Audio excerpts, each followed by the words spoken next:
Okay, this is Brindlewood Bay, Last Resort. I have no idea what number we're on, but it will be in the right order in the playlist, I assure you. It's more than 4, surely. Must be 5. I think it's at least 5, yeah. Really? It's gotta be, yeah, it's gotta be.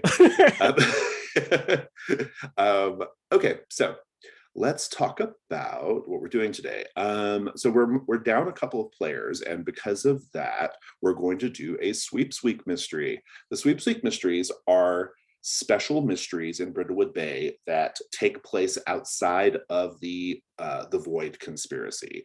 And so while we're playing the Sweeps Week mystery, you don't have access to the Crown of the Void. You do have access to a special crown that's part of the mystery, however.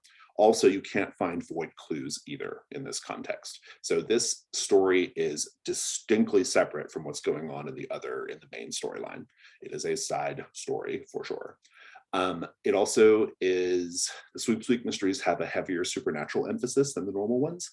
And technically we're not allowed to do them yet, because you're not allowed to do them until you've reached a certain layer in the conspiracy, or you can do it after the campaign's over as a way of keeping it going. But since we are down a couple players and I don't want to get too deep into the other storyline without them, we're going to just do this. So it should be okay. And so with all of that said, I want to tell you what we're doing. So actually, let's do our beginning stuff first, I think. Let's start with opening vignettes. This is still in Brindlewood Bay, and cozy vignettes, we get to see your characters enjoying their life in Brindlewood Bay. The scene should be warm and breezy, or warm and cozy, or something and breezy. I don't remember what I used to say, but in any case, you should make them very, very charming. One thing I will point out is that Violet, you have a shadow in the garden marked, so your scene has to have a sort of dark thing going on in the background. So bear that in mind as well. But think about your cozy vignettes, and then whoever wants to go first, let me know.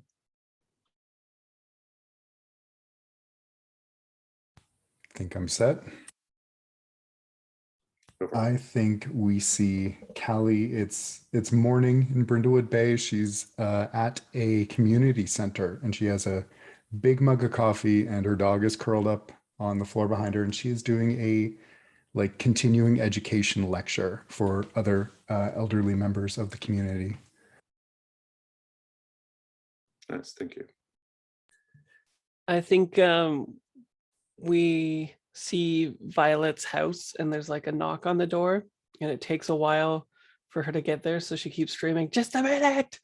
And then when she gets there and opens it, it's the local version of FedEx.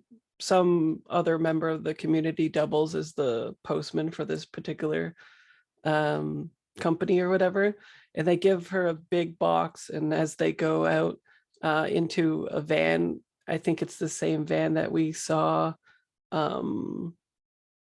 what's her face, June, shoved into at the end of that one episode. And Violet goes off to a sitting room with a full-length mirror, and she starts trying on all these different headpieces and fake beards and different outfits and stuff like that.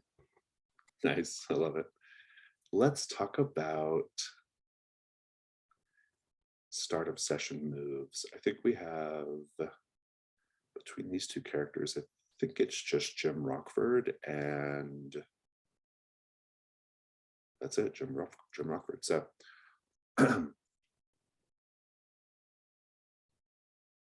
we hear the beep on your answering machine, Violet, and the message that's being left. Good afternoon, Miss Hyacinth. We understand that you and your friend are going to be taking a road trip soon. And, well, should you find yourself in the town of Devilwood, which we are led to believe is on the way, and should you find yourself at a particular diner in Devilwood, we do hope you'll go into we do hope you'll go into the men's restroom and go into the third stall and move aside the plywood board you find there up against the wall. And let us know what you find behind it. Beep.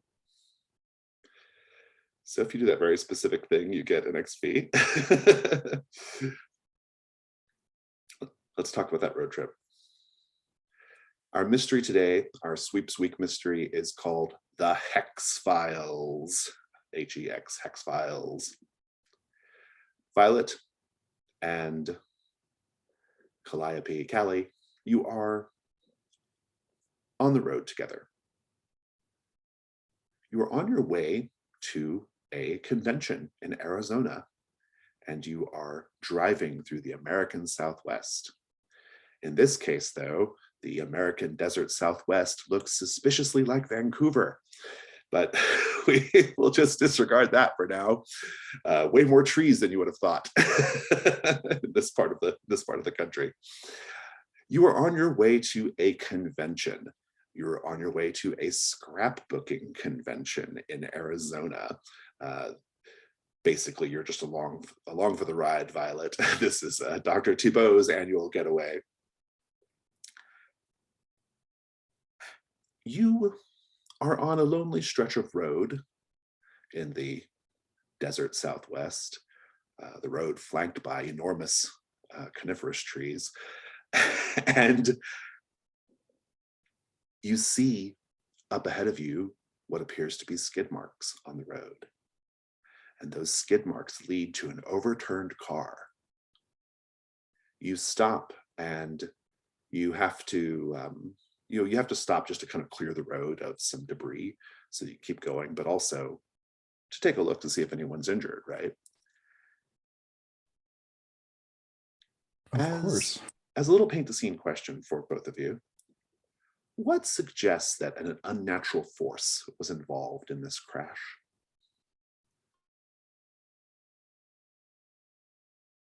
The skid marks aren't like turned into, it's like the car got swept off from the side.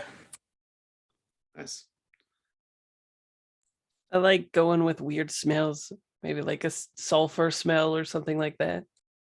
Interesting. The car has 2 occupants, both of whom are dead. The bodies are a man and a woman wearing suits, and they are, despite the fact that they're dead, they are ridiculously good looking, and they have badges that suggest they are FBI agents.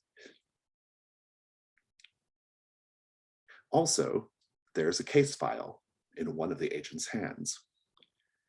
If you look through the case file, you'll see that it details a case about a number of travelers who have gone missing over the past decade. In all cases, the traveler's last known location is the town of Devilwood. A question for you, Dr. Thibault. What dark legend surrounds the town of Devilwood? Ooh.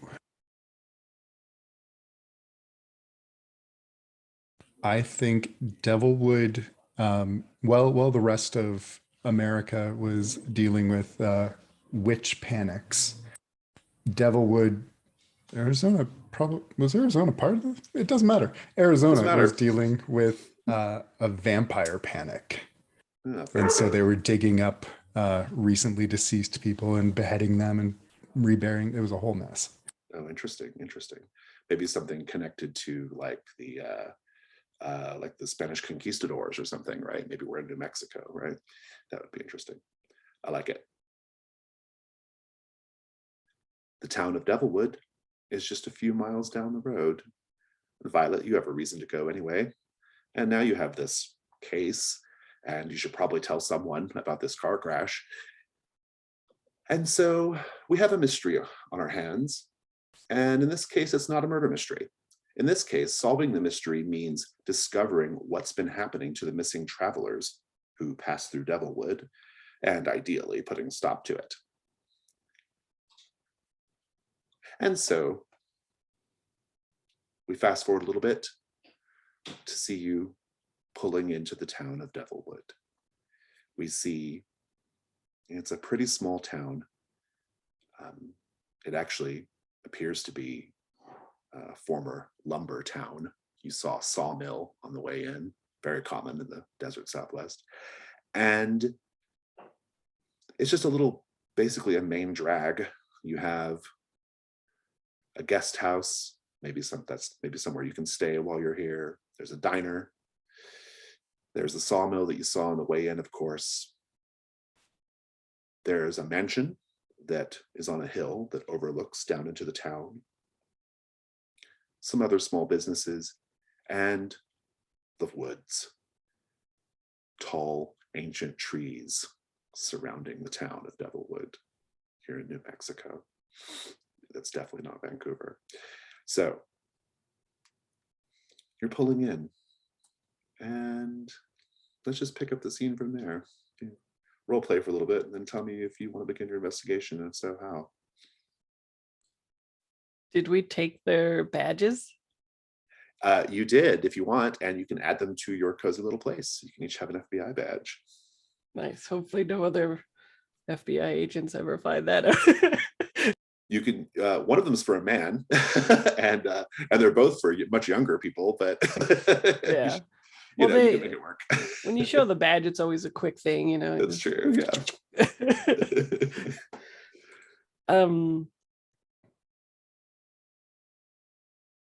I hope this place has malted milkshakes. Yes, milkshakes are the largest concern. The Hound of Devilwood. That's her pet. She's reacting to. So you excited have a dog, about milkshakes. right? You do have a dog at this point, Yes. right? You've taken a move you've taken the Gordon Shumway move. Normally gives you a cat, but we're playtesting a dog. How? Tell us about your dog. I assume the dog's with you. Yeah, her name is Anku, and I'm so sorry. She is a Great Pyrenees. She is a very large, very furry, just pure white dog. Very good. Well, Violet, you can pull up and park somewhere on the little drag here. Once you do, what do you do? I tell the good doctor to order me a milkshake if she has one, because I need to use the little girl's room, because it's been a while. Oh, you're going to the diner. Yeah. Oh, I thought we parked at the diner. Oh, okay, I missed that bit. Sorry. Oh, okay. Well, that's what I do without even asking permission from the owner of the vehicle, because I need to use the little girl's room. Let's talk about the diner.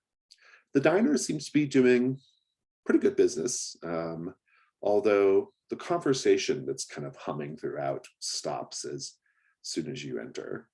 The tabletops are chipped, and the vinyl seat covers have been split with age. It looks like it used to be kind of like a 50s roadside kind of aesthetic, but it's certainly a little worn at this point. It's called Elsie's Diner. And perhaps, as a little paint the scene sort of question, what item on the menu seems particularly unappetizing?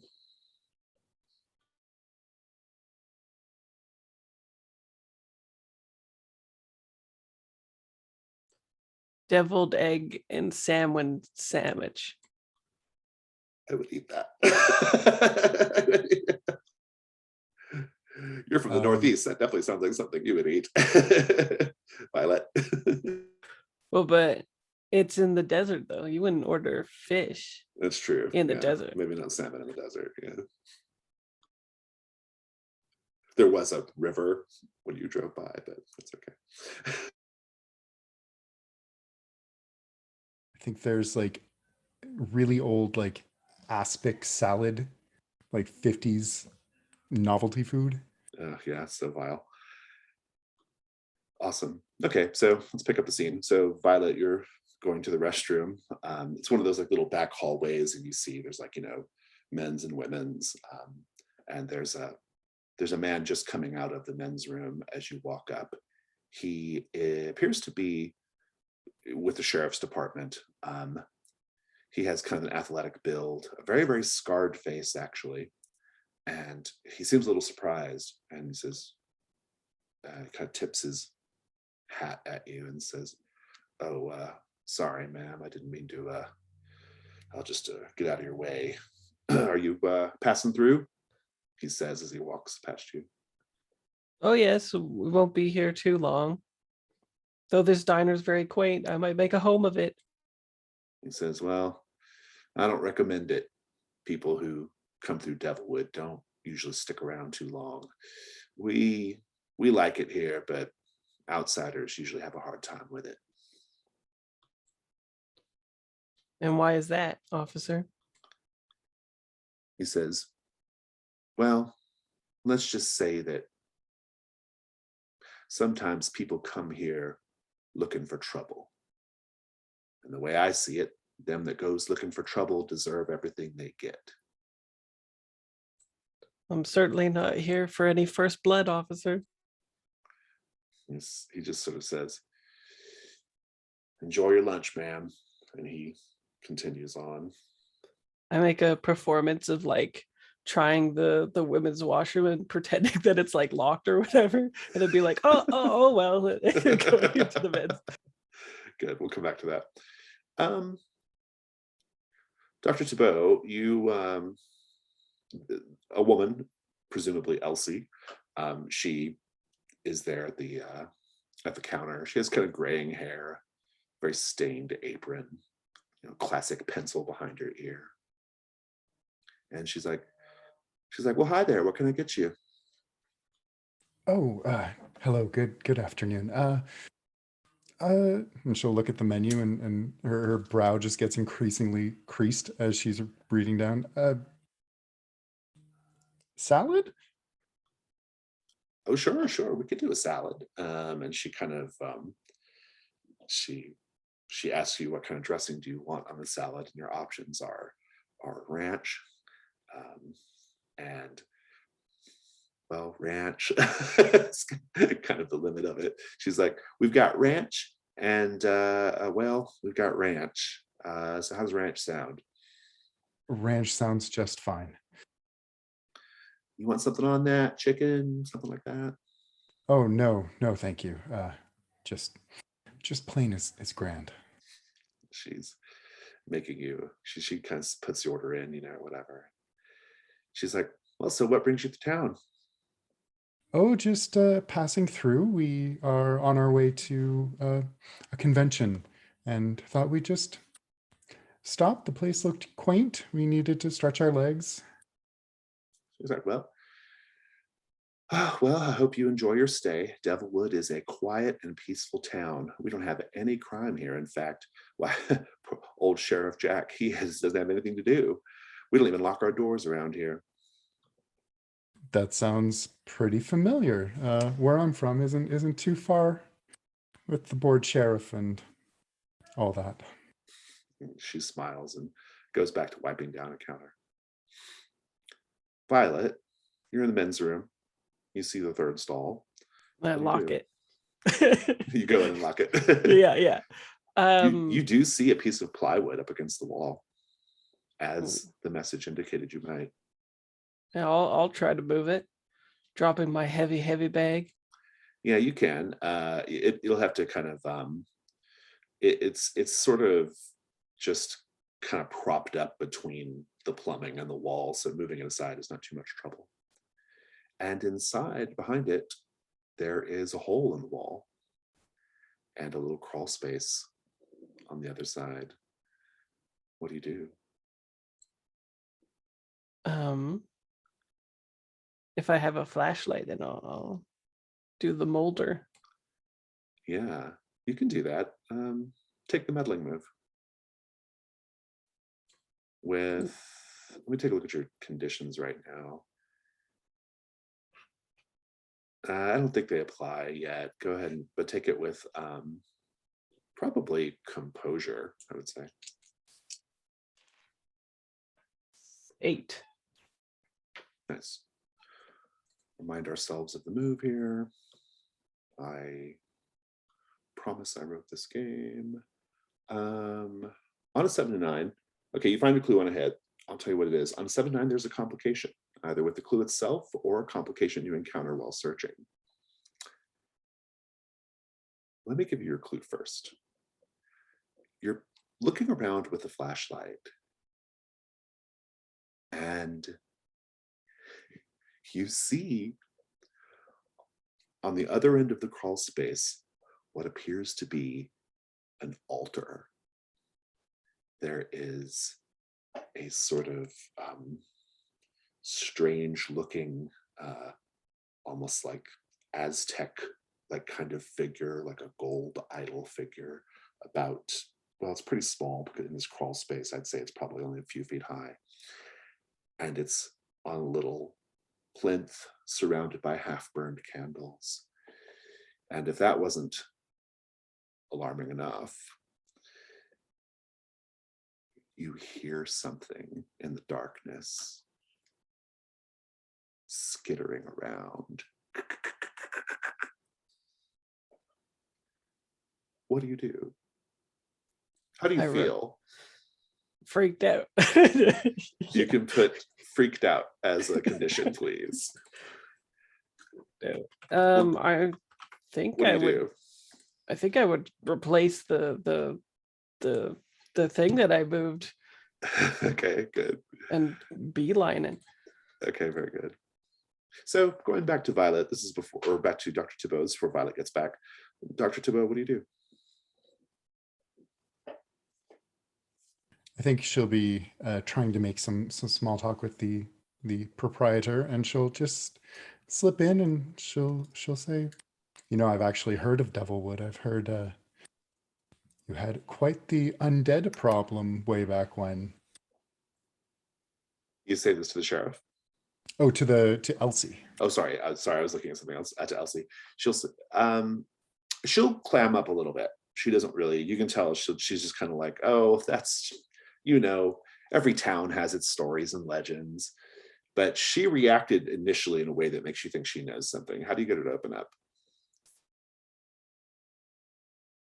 I think she will kind of lean forward a little bit and she'll go, I understand where I'm from. We have stories of strange, monstrous things in the water and people working against the good of the general public. And she kind of, she says, I tell you what, I'm about to be on a break, a little cigarette break. Maybe come find me around back in, say, 20 minutes. That sounds great. And she will go grab your salad, and you can take a seat at the booth. Let me update the mystery sheet real quick.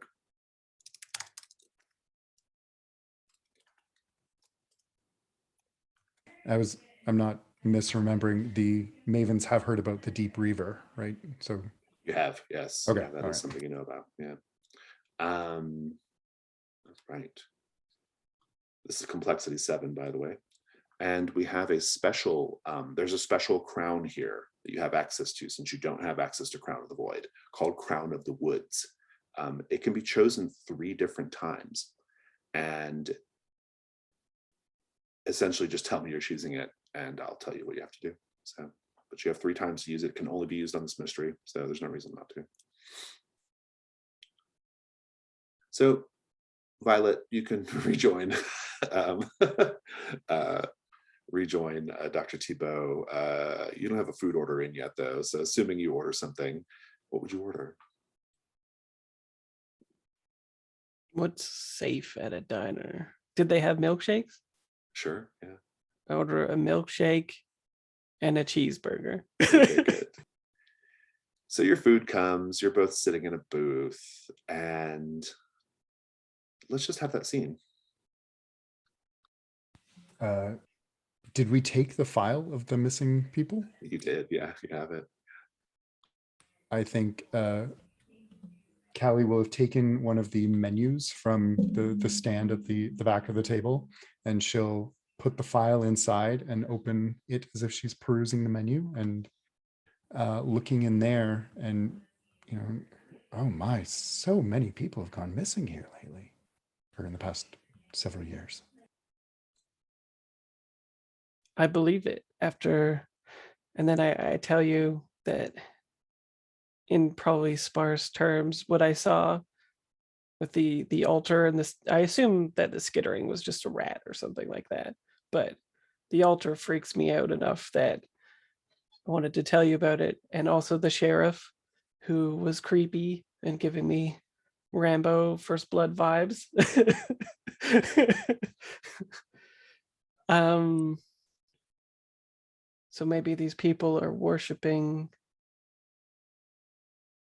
some kind of alternate to Jesus, in which they're, I don't know, opposed to outsiders and visitors or something.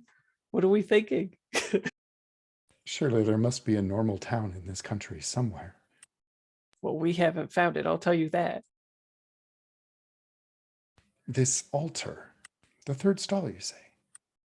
The third stall. This cheeseburger is also suspiciously good.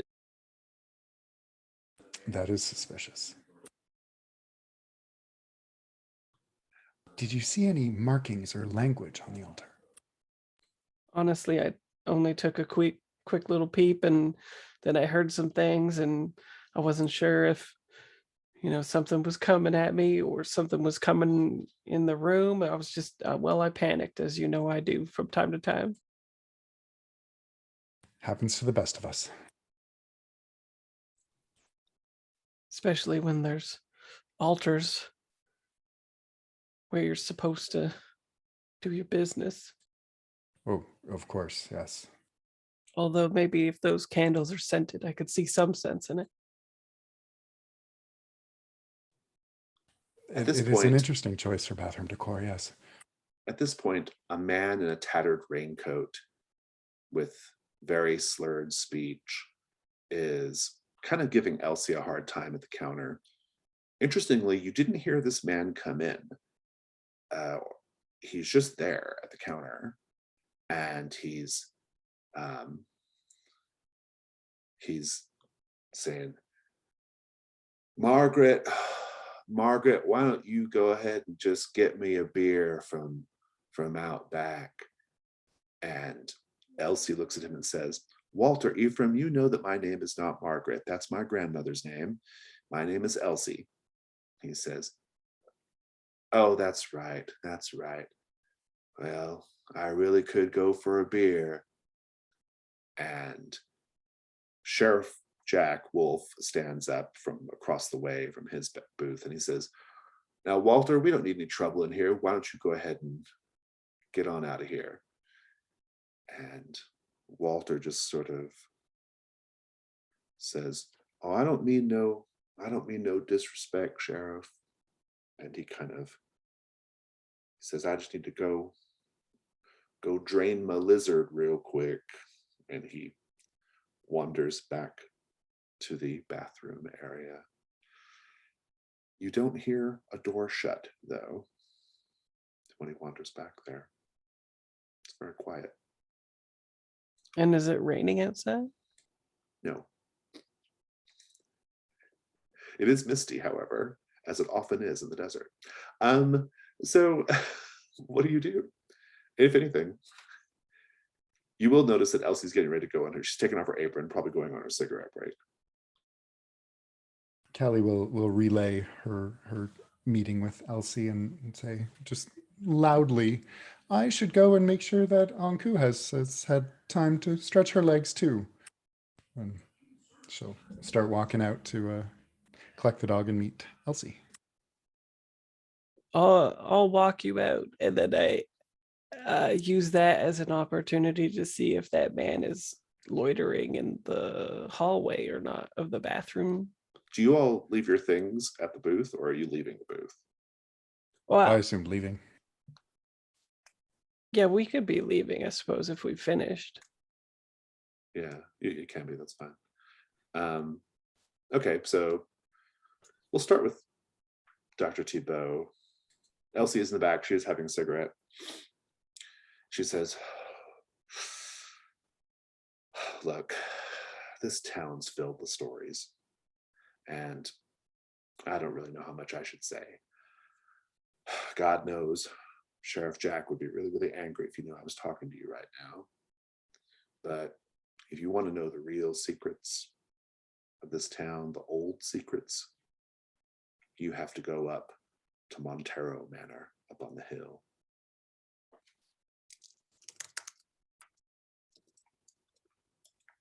Either that or just spend the night in the woods.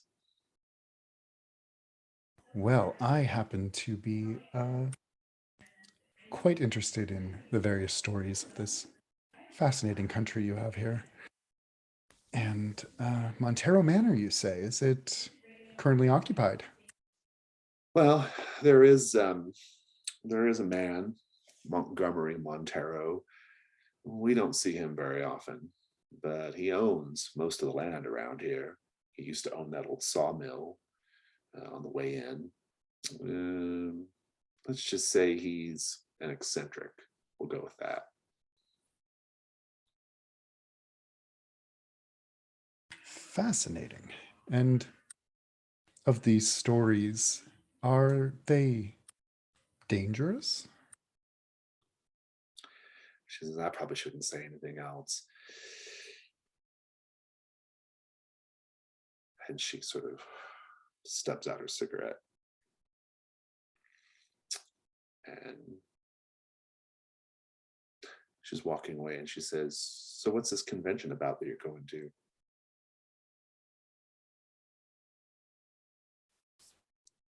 Well, between you and me and this wall, and she'll just slightly flash the FBI and say, it's a specialist convention.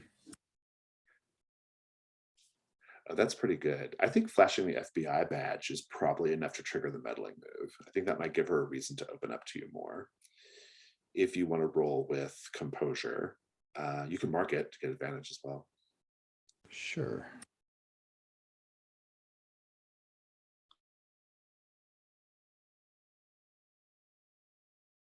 That is 10. We'll come back to that. Violet, you're going back to the bathroom.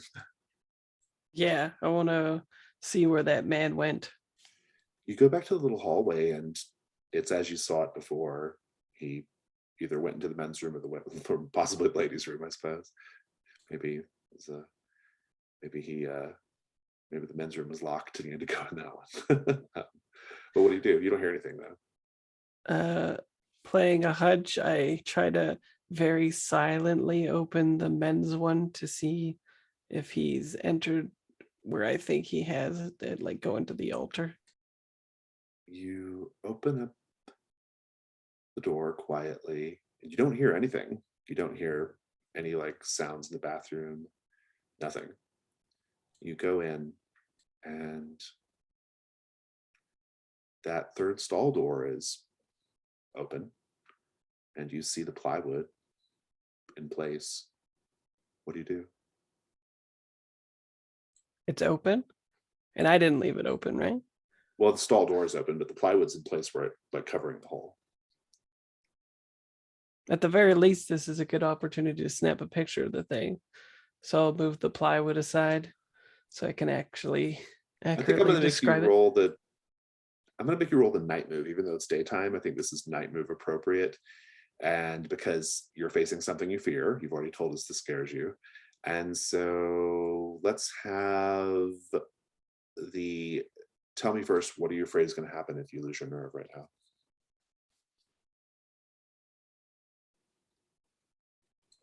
That the man somehow knew I'd be coming in here and followed me in or something. It's worse than that. Whatever was skittering around in the hole knows you're here. If you're okay with that, go ahead and roll with composure. Yeah, I'm okay with that because At Violet doesn't disadvantage. even know. At disadvantage as well, disadvantage. please. Yeah. And composure again, you said? Yeah. Oh, rough. Okay, so that's a 3. You might want to use a crown, but I'll narrate what's going to happen in a moment. But I think for now, we just see you carefully going into the stall. Do you lock the door again? Oh, yeah. And we see you going for the plywood, moving it. Come back to that. Elsie says, so you're with the FBI? I have associations with many different groups. Says, huh. Well, I noticed you have a dog too. Yes, this is my companion. Oh, is he back there with you? Yeah, I think Okay. he's pretty much anywhere a dog can go. Okay, so she's like, oh, and yeah, so she didn't say that because obviously you have a dog. She'll be like, she's like, and you're a dog lover as well. And she goes down to pet Anku. She says, Anku is really into that. She says, listen, there was a fella who came through a few months ago, and he was asking sorts of questions, kind of like you're asking. And, well, let's just say he and I, we got drinking and hanging out, and he wanted to go out into the woods. Well, let's just say he went missing. We stayed the night, and we set up camp. I came out of the tent the next morning and couldn't find him anywhere, but I saw this. She goes onto her phone and she flips through some pictures, and she says, what do you make of this? And she shows you that one of the trees, one of these large pine trees, she shows the bark, and it looks like something with claws has like slashed the tree. There's like deep gouges in the bark. She says, I don't know what kind of creature could do that, but well, I feel a little guilty telling you to go to the woods. I wouldn't do that if I were you. But if you can maybe figure out what's going on around here. I will do my utmost. It's terrible when darkness like that overshadows a town's rich history. Write down your clue here.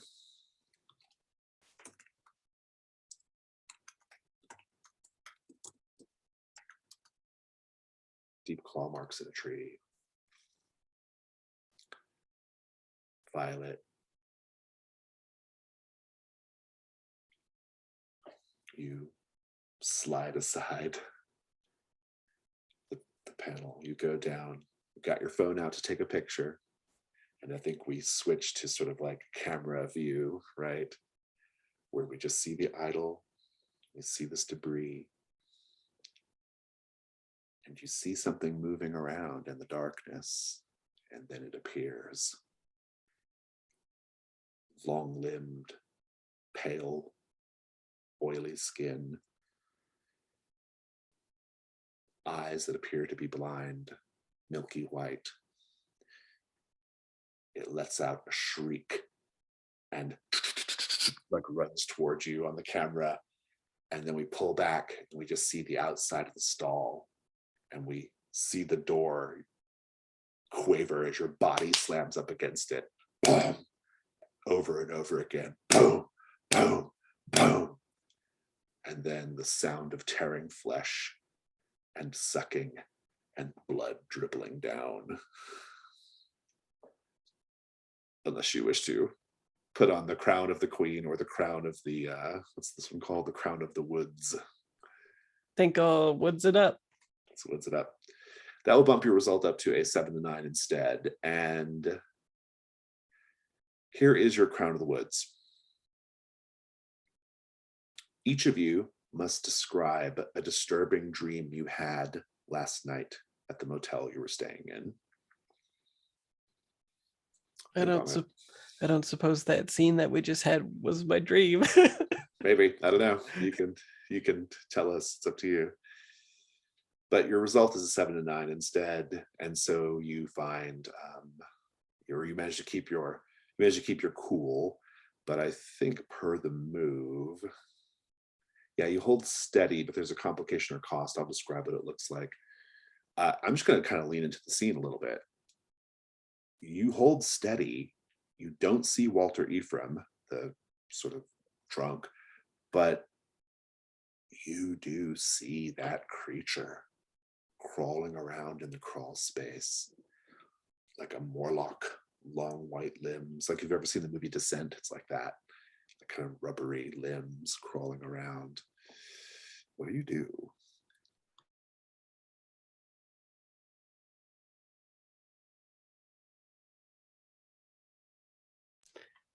I think I want to take a video of it as proof. That's got to be another night move. Yeah. Yeah, I was thinking no, I'll do meddling moves since you've already got the. Keep giving you the benefit of your last night move, but I'll give you the meddling move. But you should just know that this is a dangerous thing you're doing. So danger is really on the table here. Yeah. I want it with composure. I want it at disadvantage. Roll. Okay, I'm just looking at my moves, and no, there's not really anything that would help me. Unless you have something in your cozy little place that could even out the disadvantage, but ooh. Not unless the crown somehow helps me in my bag. maybe if you relate the crown to your dream and how the crown is giving you the strength to face this, or giving you a new perspective, that could be interesting. Think about it. We'll go back to Dr. Thibault. So Dr. Thibault, Elsie has to go back in. What do you do after that? Can we, like, from the diner, is it near anything, like a guest house or the sawmill? Yeah, the guest house is it's basically right next door essentially. And there's a couple of other small little businesses. And then the street behind that, there are like houses and things. And then further behind that's the woods. The sawmill's on the way in. You got to get back on the road to go there. I think she will send Violet a text saying that she's going to the guest house and she would book them a room. Sounds good. Let's go back to Violet. You ready to tell us about your dream? Yeah, I think for the last little while since she's been in possession of the crown, she's been having a dream where she'll wake up and it'll be like parroting the opening sequence that usually happens with her, where she goes downstairs at like crack of dawn to make a pie. But when she steps into what would have been the kitchen, she steps into like a forest grove, and she walks into like the mist in the forest, and there's a small pool, and she bends down and like starts fishing for something and pulls out the bloody crown that, even though it was submerged, still has blood on it, and she places it on her forehead. And then like in the darkness, all of the like animals look at her with sort of like respect, and then she wakes up. I love it. So you obviously don't have the crown with you, but I like that dream as justification for marking it on your cozy little place, giving you the supernatural power to face this moment. Roll with composure, regular dice. Alrighty, come on. Ooh, nice. Okay, so that's a 10. Nice. You are recording the creature, yes? Yeah, recording the creature and hopefully the altar. Okay, good. You are looking at all this stuff, and you watch the creature crawl up to the wall behind the altar. And you notice now in the recording that the wall behind the altar is covered in sigils that look like, they definitely look like something like you might find like in Tomb Raider, some kind of like Aztec, like, symbols or something, right? But in blood. And the creature you see now has in his hand what appears to be a heart, perhaps of an animal. It's unclear. It's kind of big, but it sticks its claws in the heart and uses the blood to continue adding to this tableau, this writing on the wall behind the idol. It can't see. It's like looking away in a way that suggests it can't really see what it's doing. It does seem to be blind, but it knows what it's doing. It's marking the symbols. And that's your clue. Symbols written in blood. Profane symbols, we'll say.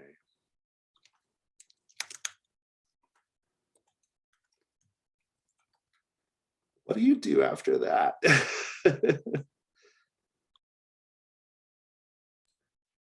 I almost want it to just be where like I'm staring at this thing that's like auto writing or Also, something. I have a question for you. Sorry, I don't want to interrupt you, but I want to memorialize this real quick.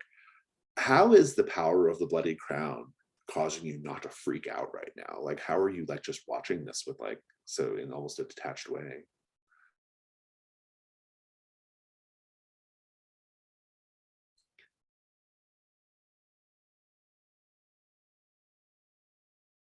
I think that she sort of just feels like, even though it is a creature, it's like in the natural domain, and the feeling that floods her of wearing the crown makes her feel like she has at least temporary dominion over the natural. And so her presence is just like another creature in the forest in that moment. Intriguing. So yeah, go ahead. Sorry. As to what happens next, I think it'd be interesting if like she was just staring at this thing, and then suddenly she was just like out front in the out front of the diner, not knowing how she got there. I like it.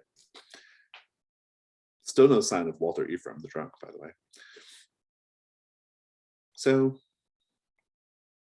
Violet, you are at the Roadhouse. The Devilwood Guest House is what it's called. Guest house, not Roadhouse. The Devilwood Guest House. This was once a grand home, and it's been converted into a guest house. The walls are covered in dark wood paneling, which the light from the single bulb in the entry lobby area barely illuminates. It's quite dark when you go in. As you look at the sort of wood paneling, you'll see that there are sort of pastoral scenes carved in the paneling. But as a paint the scene question, if you look closely, you would also notice some scenes that are shocking or grotesque carved in amidst the pastoral. What do we see? This is for both of you.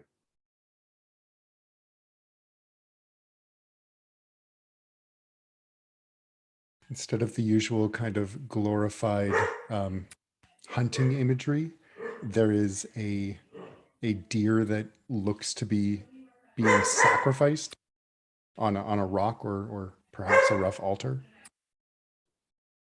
Nice. I'd like it if the at least one of the people who's doing the sacrificing in it had like hooved legs and maybe like stag antlers coming out of their heads. Nice. There is a woman at the front. She has a very suspicious glower. She's wearing kind of a faded house dress, as best you can tell in the dim light. And she looks at you and she says, "You need a room?" Yes, that would be lovely. We're from just passing through. One night should be sufficient. All right, we'll fill this out. She puts a guest book on the desk. She lights up a little, she turns on one of those little like green glass desk lamps that she has there so you can kind of see better. This is such a quaint building. How old is it? She ignores your question and says, I lock the door at 9 p.m. sharp every night, so don't be staying out late. I hope you're not going to be trouble like the last lot. Oh, I assure you, no trouble from us. What Us? kind Is of there trouble? someone with you? Oh, yes, my friend Violet will be staying. So please, two beds if that's something you have. We have a strict no pets policy. Oh, well, see, I did bring my dog, but he's not a pet per se. He's a companion animal. He'll be no trouble, I assure you. All right. Well, just see to it that your dog doesn't go howling at night. I don't like it when the dogs howl at night. Oh, no, he's very well behaved. You have my word. You sure, though? Full moon tonight. Dogs like to howl when the moon's bright in the sky. Or he won't make a peep. Do you have many other guests? Not at the moment. Well, I assure you, you won't even know Anku is here. She gives you the key. Checkout is at 10 a.m. We have coffee in Danish right over there from 6 to 9. Oh, that's lovely. Thank you. Apple Danish. Even better. Cheese Danish. Oh. Raspberry Danish. Sounds scrumptious. All right. Enjoy your stay. Thank you so much. And are you the owner of this building? I am. My name's Millicent Osborne. Well, it is lovely to meet you. Have you been here long? All my life. Well, that is interesting. What would you say to people who do visit this area? Is there anything worth seeing? You should try the woods. Beautiful this time of year. Now that is funny. I've heard to be on the lookout for The flora, the fauna. yes, the fauna with claws, from what I've been told. I don't know about no claws, but I know that them woods, they got secrets to tell. Are you the kind of person who likes to hear secrets whispered in your ear? Ms. She looks at the guest book, Thibault. Dr. Thibault. And yes, I happen to be that type of person exactly. Dr. Thibault, what kind of doctor are you? Well, I am a historian. So not like a medical doctor. Usually not. It's better if you call someone else. So you still get to be called doctor, even though you don't do medicine? It is funny how that works, isn't it? Well, enjoy your stay. Thank you, Millicent. Meanwhile, let's take a 5-minute break. So, Violet, you got the text message from Callie about going over to the guest house. So what do you do? Yeah, maybe that's even the thing that kind of puts me out of my Snaps you out of reverie. it, Yeah. Does this place have a library, my go-to? No. No.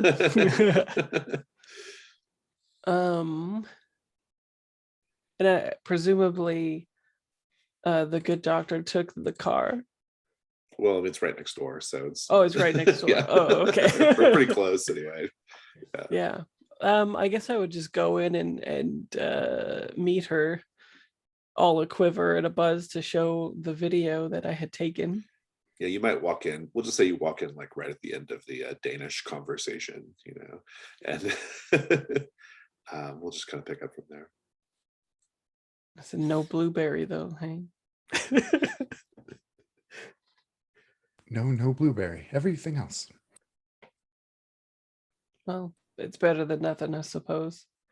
But let's check out the room and then I'll show you what's on the TV, if you know what I mean. Oh, yes, of course. And so lug their sparse luggage up with the dog. And as you step outside of the guest house, you see that Walter Ephraim. He's about 20 or 30 paces away, still wearing his raincoat. The raincoat's dripping water, interestingly. And he says, "Get out of here while you can. You got to get out of here. If they find out you've been looking around, you're doomed." It's hardly possible to go anyplace without looking around. You got to get out of here. This place is no good for outsiders. No good. I think Callie will approach kind of cautiously and say, who should we be on the lookout for? Looking out for us. And you see now that Walter Ephraim is ever so slightly transparent. I would like for you to roll the day move to keep your composure here. What are you afraid is going to happen if you fail or if you lose your nerve?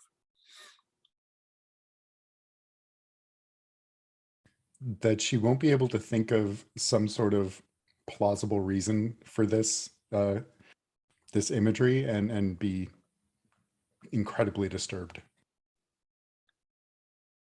Go ahead and roll with composure and just regular dice for now. That's 13. Wow, very good. You get a bonus as well. I'll give you a clue as your bonus. He's translucent. What are you thinking right now as you realize this? What was in the ranch dressing? Indeed, indeed. So what do you say to him as you approach?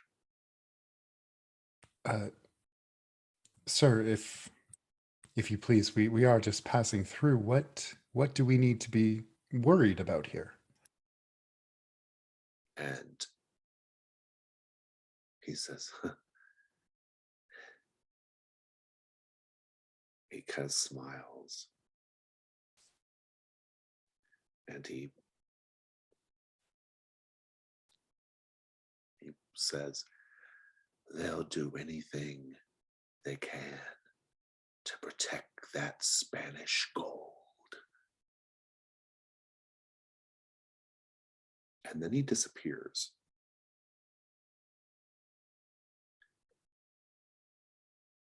But that's a clue. They'll do whatever it takes to protect Spanish gold.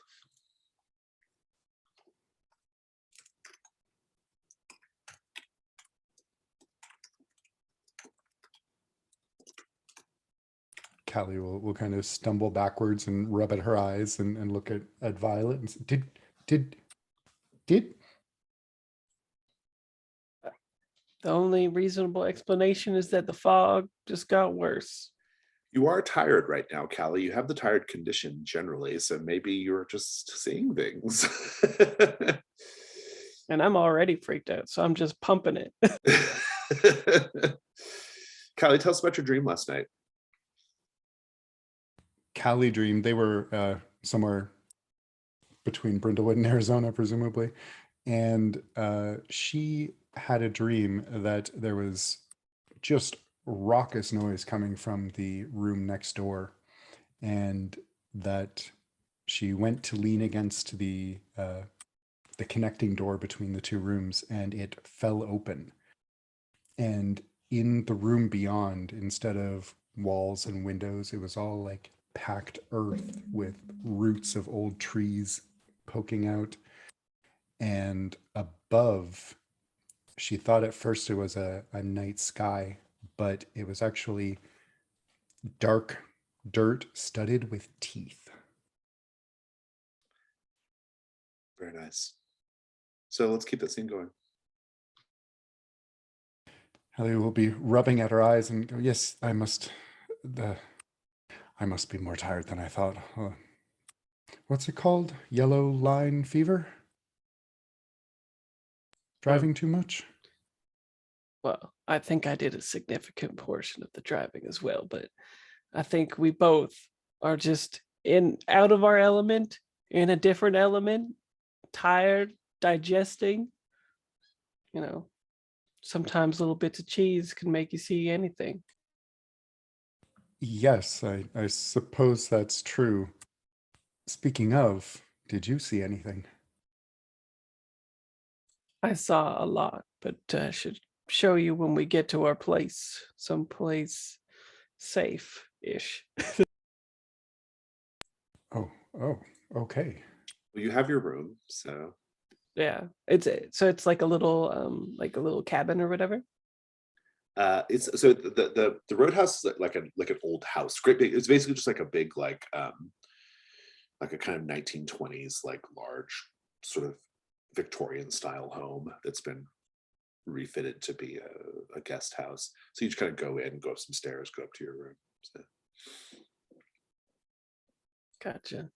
So yeah, in the room. Well, when you go in the room, assuming you do, there's a girl in the room sitting on the bed. She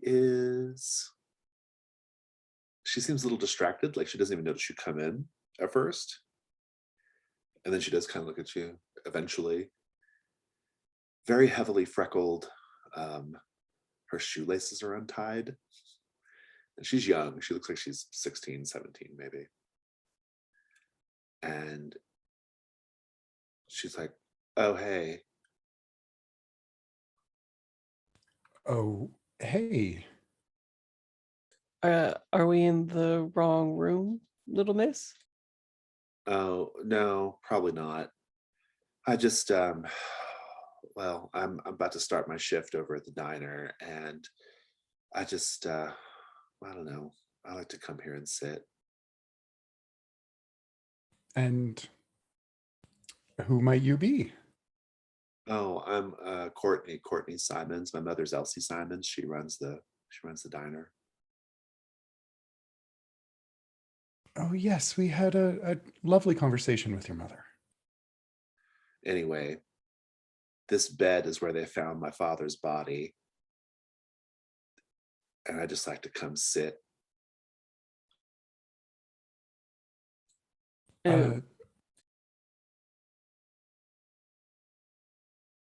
She'll just look at Violet like, you should handle this one. Is this something that you need to talk about, dear? Sometimes telling a stranger is much easier than your friends and family. Well, I mean, there's not much to say. He just was here taking lots of pills and drinking liquor, and then he put a shotgun in his mouth. And well, if you look, and she'll go and she'll show you like the discolored wallpaper behind the headboard. That's where his brain's splattered. Your father didn't have to happen to be a stranger to this town when he arrived. No, we lived here I've lived here since I was real little. And so how are you dealing with all of this, honey? Oh, I'm okay. I mean, the diner's real nice. I suppose some people might resent that their parents make them work in the family business, but I like it. I mean, you know, it's just normal sorts of stuff. People come in, order hamburger, fries, Coke. Sometimes you just come in and get a Coke. It's not too bad. And your father, excuse me, was that recent? Oh, no, I was real little when that happened. I can barely remember him. That's why I come here, though. I sometimes feel like I can still feel his spirit in this room. Does Like, the if you just spirit lay here at night under the covers, it's almost like I sometimes feel him like gently stroking my hair. does he ever say anything to you? Well, not like as such. Do you ever imagine him saying something to you? Well, not like I say, he doesn't really talk, but well, sometimes I'll see like little messages written on the mirror. Are they nice messages? I don't know. I think wherever he's at, he's suffering.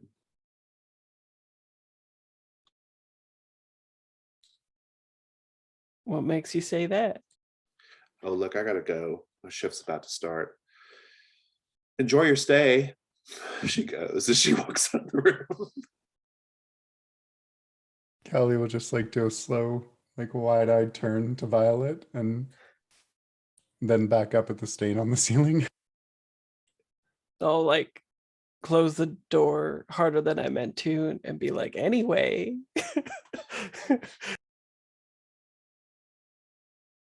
Well, I expect this won't help your nerves any, but I have more to show you. Steel oh, good. yourself. I'll play the video. You play the video. Everything is as previously described. You can particularly see the idol. You cannot see the creature on the video. Does it look like just darkness or It's like not there. Okay, well, in the back, I could swear to you there was like this slithering person who was drawing sigils in blood, and clearly our video technology is just not able to handle something like that and just couldn't capture it. But I swear to you on my mother's life or grave or something serious like that, that creature was there, right there. And I'll like pause and zoom in and like poke the screen. You can see the blood markings being done in real time. You just can't see the creature. See? Proof. That makes no sense. Nothing about this makes sense. Uh, Not making sense, I think, is sometimes our brand. well, we're not even in Brindlewood. Can I see that altar? Is there perhaps anything on it that she would recognize from her studies? Oh yeah, maybe. Do the meddling move with reason.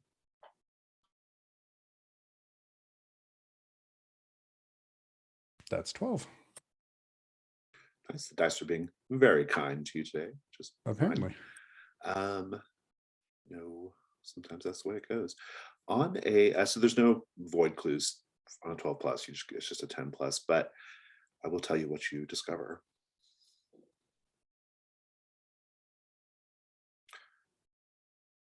You recognize the idol. The idol is a depiction of a forbidden god of the peoples that lived in this land before the Spanish came. This god is a rat god that drank human blood. This probably connects up to the vampire stories. Maybe the vampire stories are how we understand what was really transpiring. But in any case, This rat god demands sacrifices of blood. And that's your clue.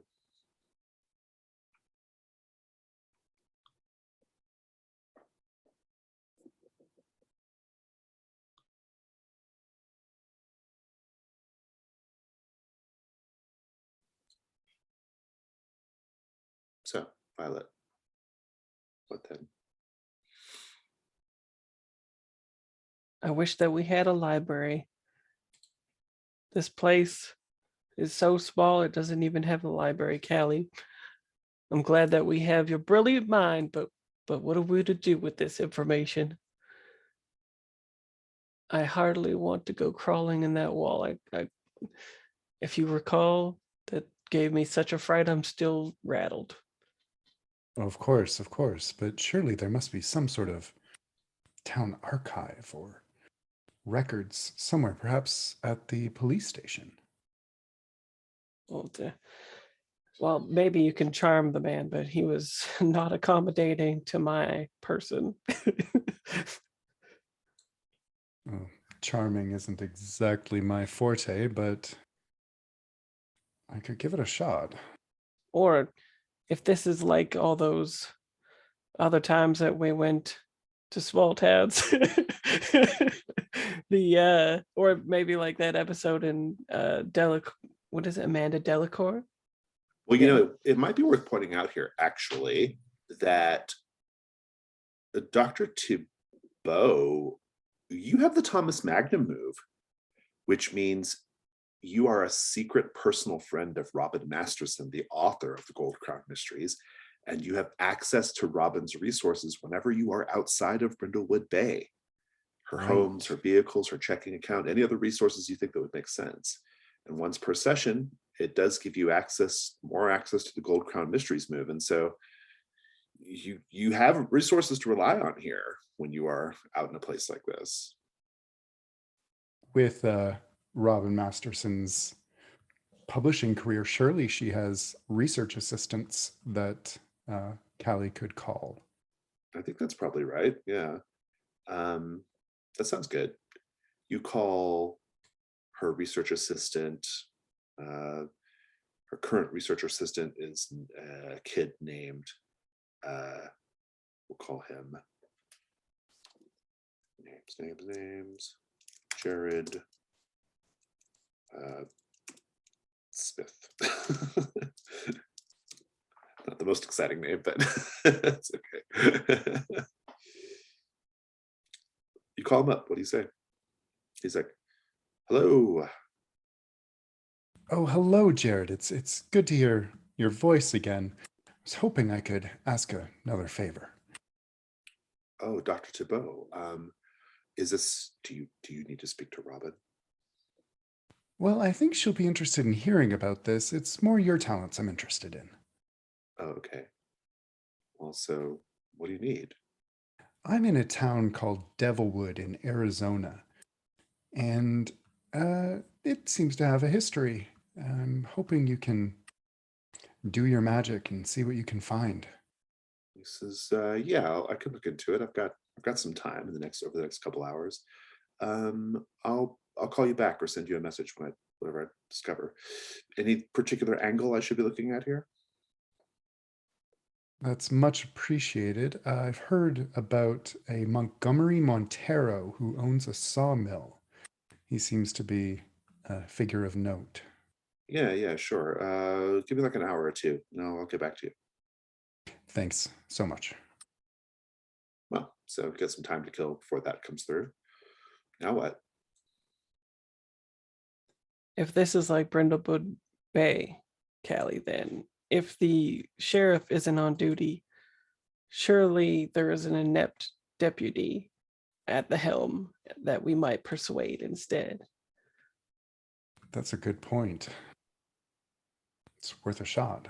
Or just, a very sweet young man. Who knows? Perhaps Elsie knows where or the lady at the front desk would know where the office is. So it sounds like you're going back downstairs. As you go back downstairs, there is a little office behind the front desk. I'll remind you that the curtains are drawn. There's just a single light in the room. It's quite dark. You don't see Millicent Osborne at the front desk, but you do hear some sounds coming from the office. Oh, there. There's enough for everyone, don't you worry. Oh, yes, that's good. Don't drink too deeply now. Oh.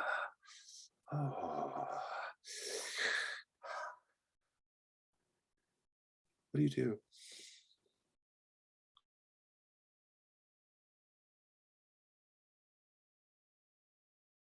Sounds like another video opportunity. Yeah, it does. I think I'd like Both the have night move equal from you composure. both. Let's have the night move from you both. What are you afraid is going to happen if you fail or if you lose your nerve in this moment? It's daytime, but because of the dim, dark lighting, we're making it night. If whatever is drinking hears them, it will make a meal of them. Or of Callie. Yeah, it's worse than that. Probably make a meal of both of you, right? Violet, what are you afraid is going to happen if you lose your nerve? For some reason, I'm really fixated on the idea that these rats are like a part of her. And like, I don't know, she's a rat person. So similar things like she'll eat us or drink our blood or Sounds good. kill. Let's I want you both to roll though. Let's take a look at, I think between tired and freaked out, I want disadvantage on both of you. That'd be a 5. And composure. Composure, yeah. Then 6. So Ooh, that's a 9. You're okay, Violet. However, you are not Dr. Thibault. I'll take over the fiction. Dr. Thibault, you step carefully to the little like raising lift thing that gives you access to the other side of the counter. You raise it up. What do you say as you try to get Millicent's attention? Miss Osborne? Miss Osborne, are you all right?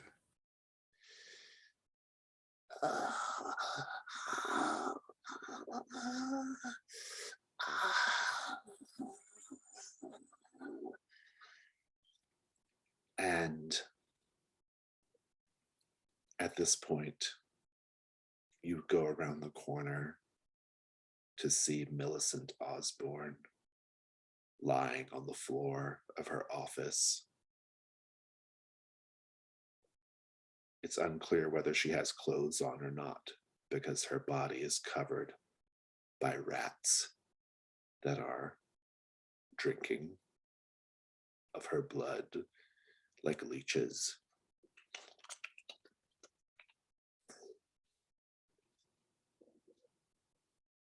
And Violet, you just hear Dr. Thibault scream, and the office door shuts, and there's a struggle, and then it goes quiet. And you see blood pooling up underneath the office door. It looks black in the dim light. Unless you intend to mark a crown. I think so. I'll try the other Crown of the Woods. Mm-hmm. Second Crown of the Woods. Each of you narrates a flashback to a time when you acted on instinct rather than reason. And instead, you are bumped up to a 7 to 9. I think I just want you both at this point. The complication is you just have to leave. You hold your nerve, but you don't get to go see what's behind there. It's just a little too disturbing, but not so disturbing that you're going to make a big scene, but you just kind of go. let's just have that scene outside the guest house.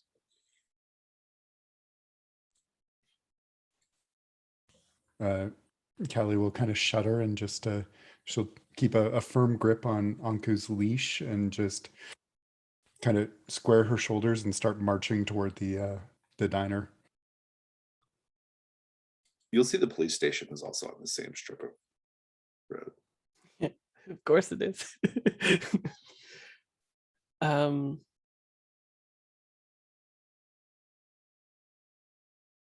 I don't suppose there's like a drugstore. Sure. Yeah, why not? Can we get anti-anxiety medication? Is that over the counter? Can you just like get anti-anxiety meds without a prescription? There or might at be least alcohol. muscle. Yeah, well, Yeah, you I might be don't able to get some. You might be able to get some like some serotonin or something, or like Yeah. or melatonin, right? Or one of those types of tonins. Some supplements. Yeah. You can go by there if you want to. If you get some pills to calm you down, I'll let you take off one of your conditions. Excellent.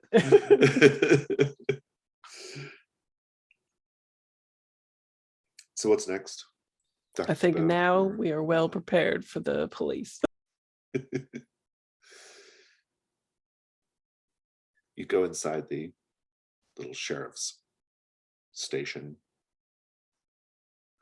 Sheriff Jack is there. It's a pretty small office. It's essentially just like a little like 2-room deal. Little buildings sandwiched between a couple of other buildings. His sheriff's SUV is parked out front. He says, "Oh, our visitors. Did you need to report something missing from your room over at Millicent's?" Does that happen often over there, Sheriff? Do things go missing in Devilwood? Sometimes. But specifically if you're staying in a room across the way? Well, let's just say that those that find something goes missing, it's because they were usually somewhere where they weren't supposed to be. As long as you keep to yourself and get on your way, you'll be okay. I was under the impression that finding the missing and keeping people safe was part of a sheriff's duties, Sheriff. My duties are to protect this community. I make no such claims over people who are not a part of this community. I'm only one man, after all. And you do have such a large jurisdiction here. Is there something I can help you with, ma'am? Actually, we are hoping. Heard you're a doctor. Oh, word gets around quickly. You're a doctor, but you aren't a medical doctor. No. That's like if I was the sheriff of something, but it wasn't law enforcement. It was some other kind of sheriff. Imagine that, a word having multiple meanings. So what kind of things do you doctor? I study history and, in particular, folklore. Oh, really? So you've probably heard about the conquistadores that used to live in these parts. I've heard a few things, yeah. They seem to all be linked to a certain blood-drinking cryptid. Well,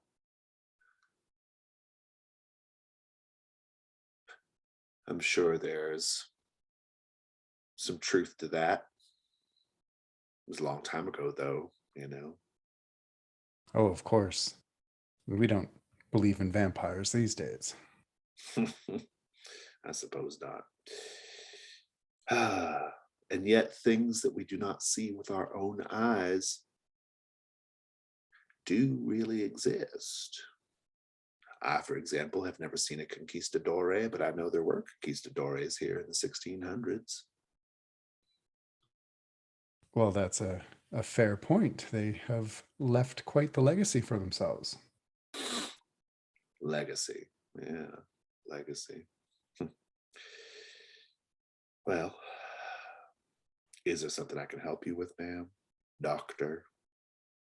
Is he an elite of society? He's an elite of Devilwood. So if you want to take advantage of your Frank Colombo. Yeah. So how do you try to get him to open up?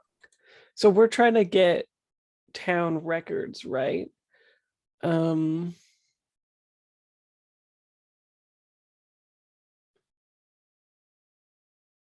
I think, what if we mentioned that TV program that we were on, the Food Network one? Oh, the Jolly Good Baking Show.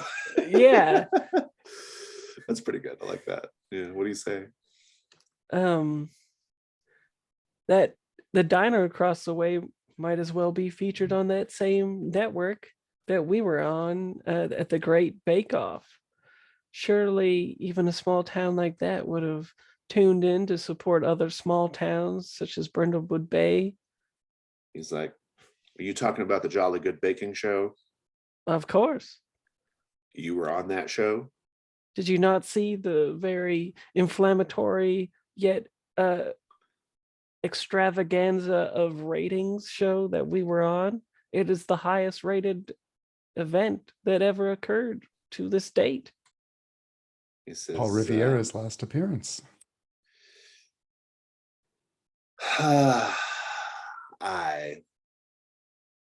I might be something of a fan of that show. Who is it? Maybe you could tell me, well, before he met his untimely end, what was that Paul Riviera like? I looked at Callie. Are you a fan, Sheriff? Says, well, I just think it's interesting, a man doing bacon. What's that about?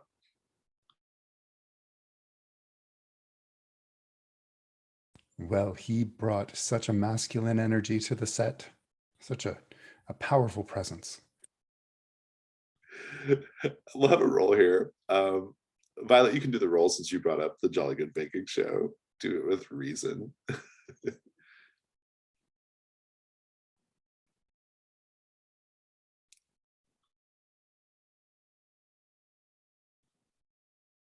You're muted, Fraser.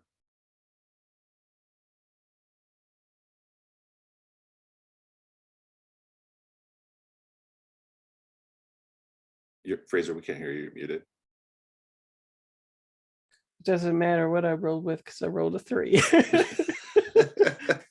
but it says that I get a clue no matter what, I think, with that move. Yeah, you get an extra clue. Like you basically always get a clue, and you get an extra clue for using Frank Colombo. Basically, something about you causes the elite of society to not take you too seriously. Once per session, when you do the meddling move, you find an additional clue, even on a miss, and an additional void clue on a 12 plus. So you will get a clue, but you still have to deal with the reaction on the 6-. He says,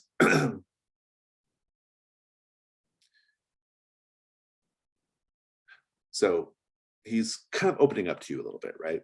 He's kind of opening up to you, and he's, he's sort of like, you're bonding over the Jolly Good Baking Show, right? And he says,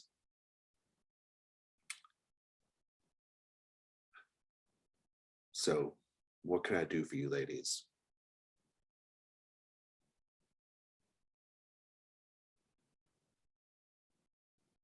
We're interested in the history of this town, both recent and not so recent. But just the history, right? Nothing official. Do Well, we I look suppose that official? depends. Well, just that, well, never mind. I'll tell you something about the history of this town. He says, thing you need to know about this place has to do with that Montgomery Montero, that Montero family. Monteros were here back at the time of the conquistadores. The Monteros was the only ones that never left or got chased off.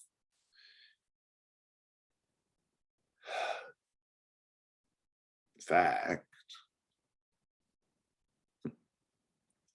well, I've only been up to that manor a couple times. I've only seen Montgomery a few times more than that, despite the fact I've lived here for most of my life. I will tell you, I have seen some strange things, some very strange things. For example, why does Montero Manor have an abundance of deadly nightshade growing on the property? What does he do with something like that? He says he just likes the way it looks, but I think there's something else going on. Maybe something connected to the fact that all of the other conquistadores from that time, well, let's just say they all died under mysterious circumstances. Some say poisoning. But what was that Montero ancestor trying to keep from them or protect, I wonder? And why does Montgomery Montero feel the need to keep that deadly nightshade around? I sometimes wonder. That's your clue. And the reaction on the 6 minus, he sets down, he's been drinking from this paper cup, and he sets it down.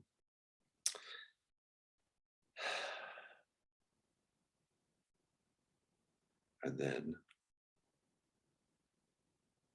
he says, I'm gonna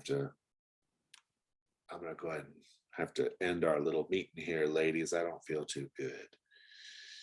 Need to go back and rest. And he sort of bids you adieu and goes to the back office area and closes the door. Is there anyone else present? Nope. Maybe we just pretend to leave. Unless is the office that he's going to presumably the only office in this place? It is. Yeah. Oh, dang. Okay. Maybe there's no There's file point in that. cabinets and stuff in the front, though. Yeah, but maybe there's a intake outtake tray of open cases. We might peruse, Callie. Perhaps I could make an effort to assist the sheriff and keep him distracted. I am a doctor, after all. Excellent. You tend to him, and I'll tend to those files. I think Callie will knock on the door and say, Sheriff, I may not be a medical doctor, but I had a young boy who was quite ill growing up. I might be able to help. There's no reply.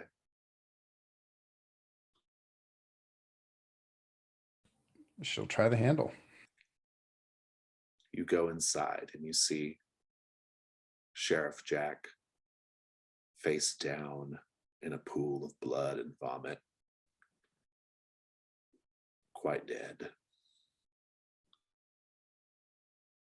Violet, And I then- don't believe he needs distracting. You hear the ding ding of the door. Violet, you see someone coming in. It is a woman. She does not seem like she's from around here. She's wearing very large, like glasses, like you might see in the 80s, you know, big, huge frames. And she's wearing a sort of, where she has like a handbag, a large handbag over her shoulder. And inside you see what appear to be like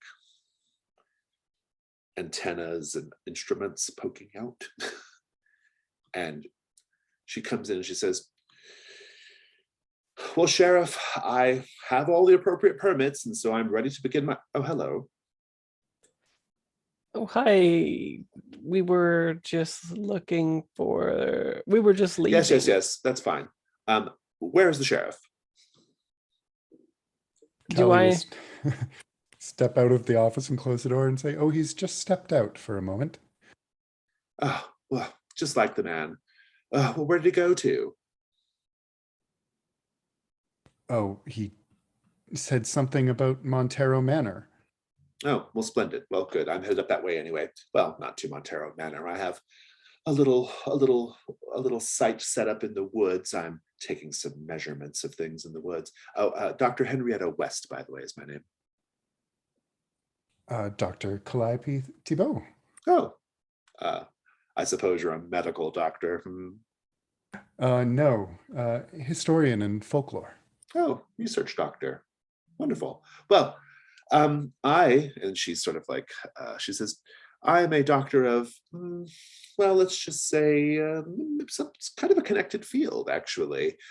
I study unusual atmospheric phenomena. Oh, unusual in what way? Well, it's all a bit esoteric, and I don't really have time to go into it. If you see the sheriff, tell him that I came by, though. Perhaps I could accompany you. I'm intrigued. Oh, well, all right, as long as you stay out of the way. I will be sure to. And she says, oh, and oh, what was your name, miss? To both of you. Actually, she got your name. I will just assume she got your name. But what was your name, Miss Violet? Just call me Violet, dear. You're not a doctor. I am not. Well, that's all right. We'll do our best to keep things on your level. That's right. Just keep your diction at a basic level, dear. I assume you're coming with us. I'll catch you up because we have a car parked there just over, and I don't want to leave it out. You know, who knows what kind of town this is like. People keep saying property disappears. I'll be right behind you. I just need to use the little girl's room first. Says, all right, fine. Are you both okay? You seem a little flushed, like you've just seen something unusual. I guess you've just not been around old people that much. Well, I don't spend too much time around the elderly. It's sort of a smell. Well, never mind. And she turns and leaves. I tell Callie to enjoy that. Oh, yes. The good sheriff is permanently indisposed, by the way. Who do we report that to? Well, anyway, I'll let you go and just text me. I'm just going to quickly try to see if there's any open cases. Of course, yes. Very good. There's a light touch. We can start there, Violet, with you going through files and stuff. I put on gloves. just do the meddling move with the reason.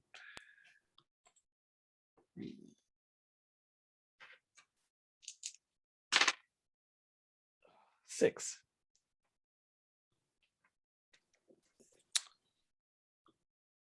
You are looking around. You are going through files, going through papers, not really turning up anything particularly interesting. Lots of just like very simple disturbances, spaced out pretty far. Doesn't seem like they actually do, in fact, not have much crime in this very small town. All that's going on. And Millicent Osborne, the guest house owner, comes in.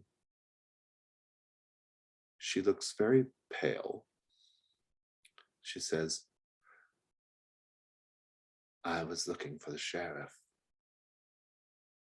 He's gone up to the manor, I'm afraid.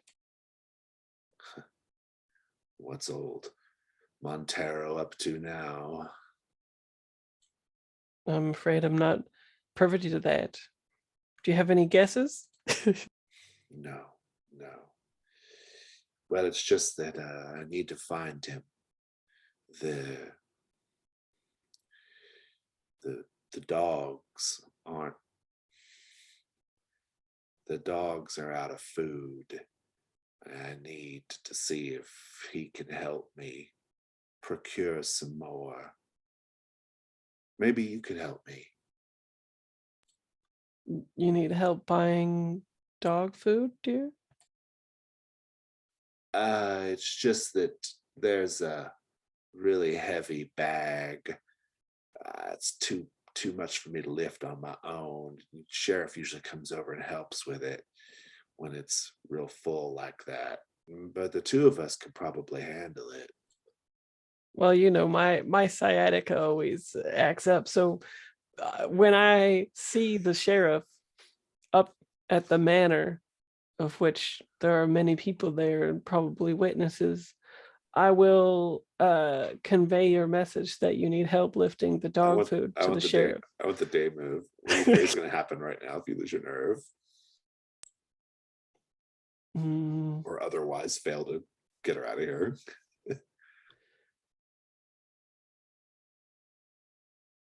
Oh, well, that she, I don't know, for some reason goes into the sheriff's room and sees that he's dead. Okay. Go ahead and roll with composure. Yeah, composure.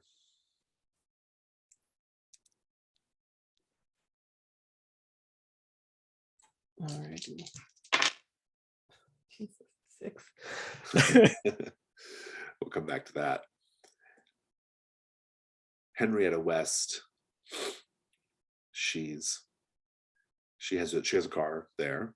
It is it's a pickup truck, and she says, "Oh, what a charming little dog!" Yes, this is my dear Anku. Anku, what an interesting name! It sounds like the sort of name that a historian would give to her dog. I think it's really lovely that they let the elderly have animals like this. It's good. Keeps you company. Makes you not have to think about the fact that, well, you're in the twilight of your life, aren't you? And before you know it, you'll be gone.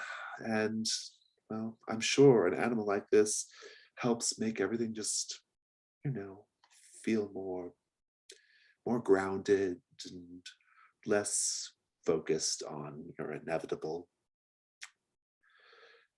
passing on. Sorry, I tend to get a little morbid sometimes. Oh, just a little, yes. Well, aside from focusing on my own impending death, Anku does help, gather information. He's a surprisingly useful research assistant, actually. Oh, really? Interesting. Well, maybe Anku will be helpful when we're taking our measurements. We need to hurry, though. We only have another hour or so of sunlight left. Oh, of course. And on our way, please regale me with your research. Yeah, good. Let's take a 5-minute break.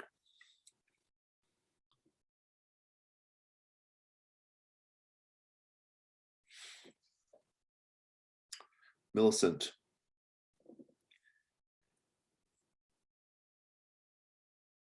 She notices a liquid pooling up underneath the gap at the bottom of the door to the office. And she says, "What's that?" She steps towards the office and she's going for it. She's about to open the door. And I say, I didn't want to have to do this. And I take out my FBI badge and I flash it and I say, dear, you cannot go in there. You have to leave. This is a crime scene. I have already called in my superiors. We are locking this scene down as a crime. Let's do your Crown of the Woods. Give us your flashback in which you acted on instinct rather than reason.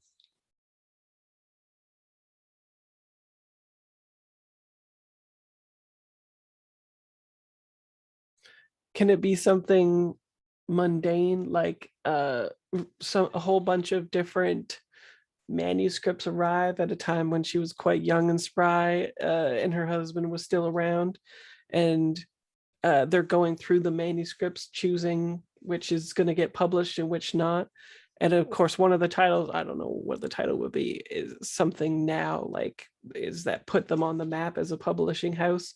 And her husband saying, no, there's no space in the publishing room for something like this. She said, this is the future. And she slaps it on the table. Nice. Good. She's going in. You flash your badge and that gives her pause. I don't think she's going to buy it necessarily unless but it does give you a moment to follow up here. Like, what do you say? What do you do?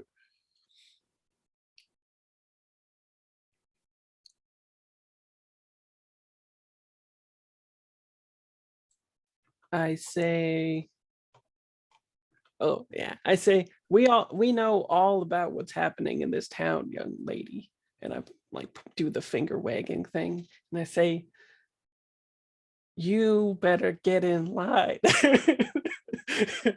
and go back to where you came from at the inn that you run, and keep to yourself, because the FBI is coming in here. We're going to be a swarm in these streets. So if you don't want any trouble, you better just go on. She says, "A swarm. That's a really funny way of putting it."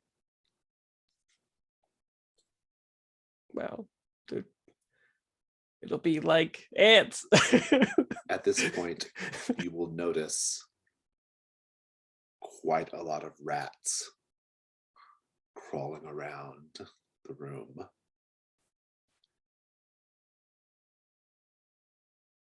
I said, son of a, and I book it. You run. Very good. I will, if you just run, you're fine. Oh yeah, I right to the car. Meanwhile, back in the woods. So Dr. West pulls over a certain spot, pretty close to the manor, actually. Not far away anyway, not too far. And you can see it through the tree line, or through the trees. She says, well, this is where you'll see she has some instruments set up, various, like, just strange looking devices, meters and measuring things, and, scopes and whatnot, some folding tables set out with some computers and things. She says, well, she kind of goes into this research she's doing. She's observed all sorts of strange phenomenon, or at least people have observed strange phenomenon, things to do with the weather, the atmosphere, unusual sightings, and she's trying to just see if there's anything unusual going on here. Have noticed the strangest fog in the area. The man appeared completely transparent. A man appeared completely transparent. What an unusual thing. Maybe, well, she goes and she takes a note.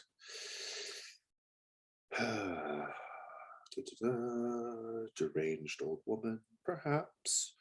But it would line up with. What are you doing in the meantime? She's going to poke around at the equipment and see if there's anything she can identify or read from it. What's Anku doing? He's sniffing about. Yeah. It's good. If you want to mark, or you don't have to mark him. I think you always just get advantage when Anku helps, right? Right. You can, you can take this at advantage if you wish. Roll with meddling move with, I would say, we'll just say reason for now. 13. Nice. The instruments don't mean anything to you. You're looking around, lots of like, notes scribbled here and there, and various devices and things to poke things with, and things to wave about in the air to take readings with, and lots of things with meters and things. But Anku has found something. He's digging up around the base of a tree. He has found something. What do you do? Well, she knows to trust Anku's instincts, so she'll come and crouch next to it. What have you got, boy? He pulls out of the hole a glass jar with what appears to be a human heart. Fairly fresh inside the jar. That's your clue.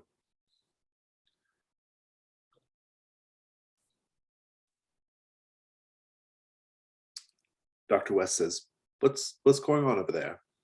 Don't unplug any of my instruments. Of course not, Dr. West, but getting the generator out here was a real pain in the butt. And I imagine. So what have you got there? My dog seems to have found a strange item buried at the base of this tree. Come take a look. At this point, you'll hear someone approaching. There are all sorts of strange things going on around here. You see a man. He is wearing a dazzling white suit. And he has a head of silver hair and a mustache. He's handsome. And sitting on his shoulder is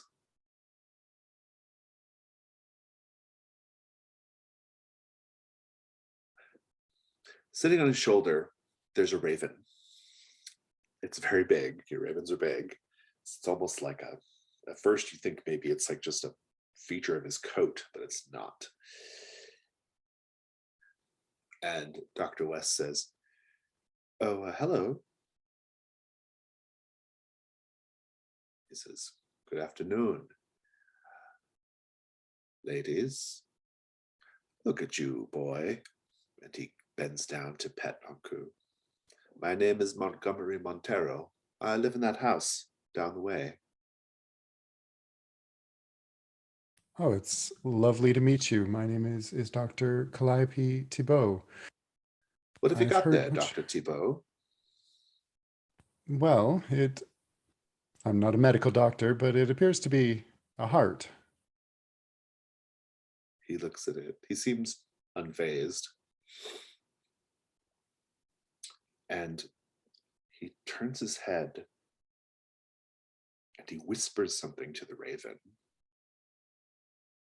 And the raven flies off. He says, "A heart? I'm sure it's just some of the local teenagers playing a prank."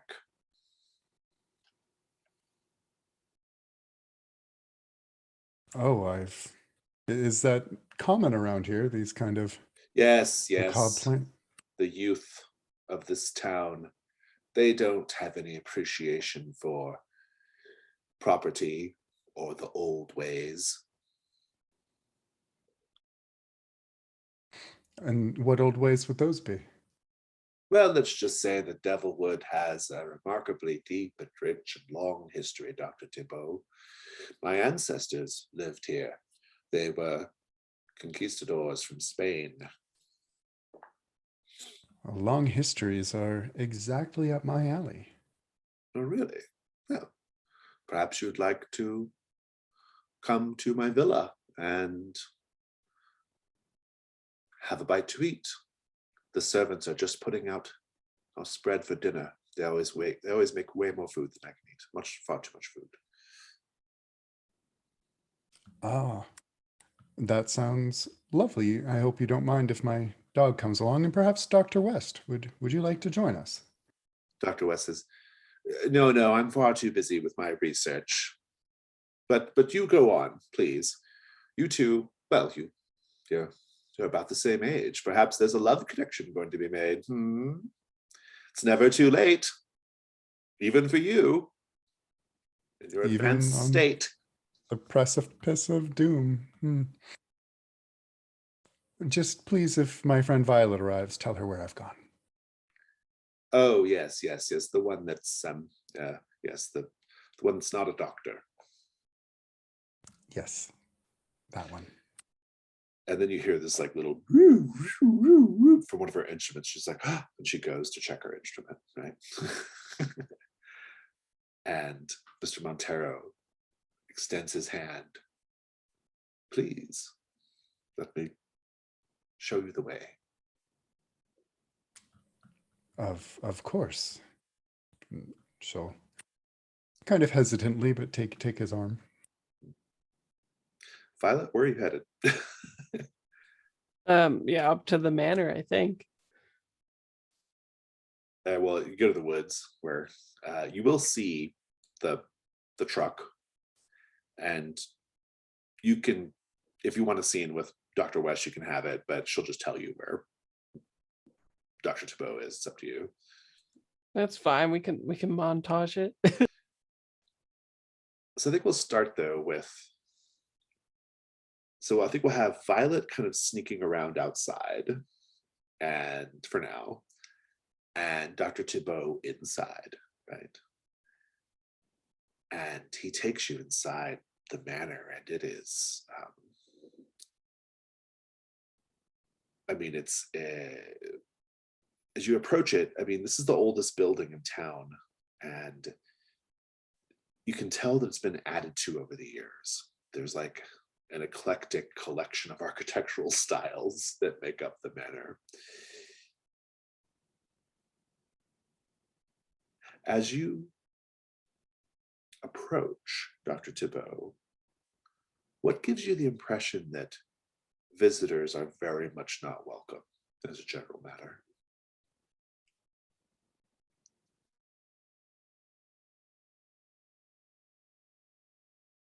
There's like very little outdoor landscaping. It's mostly just wild, but there is a very prominent trespassers will be shot sign. Very prominent. He takes you through the gate. And inside the gate, there's this, like a courtyard. And then just beyond the courtyard, there's a dining table set up. And at this point, it's getting to be dusk. The sun is going down. And a huge number of servants enter the room, and they start piling up the table with all manner of dishes underneath silver covered domes. And they're just like all these dishes, appetizers, and roasted game and all kinds of stuff like that, right? Vegetable side dishes and whatnot. Goblets of wine. This is a little evening repast. And it's just you who lives here? Yes. Well, me and the servants, of course. Oh, of course, yes. It's quite the staff you have. Yes, they prefer to Stay here and tend to my needs. They don't get out to town very much. Having been in town, are they missing much? No, I suppose they are not. And a footman comes up and pulls your chair out for you. Oh, well, thank you. And is there any, like, are they human? I mean, seem like it, as best you can tell. But what are you doing to maybe see if there's more to the story? She will be examining, like, is there any art or books on the wall? Will she be? Oh, yeah, sure. Yeah, you can take a meddling move with reason for now. Just see what you see. They bring food 7. for Anku. Anku, they bring it's the best Anku's ever eaten. Yeah. Naturally. 7. We'll come back to that. Violet, you can see inside the dining area from outside the house because it's illuminated and it's dark outside. So you can see really well what's happening. What do you do?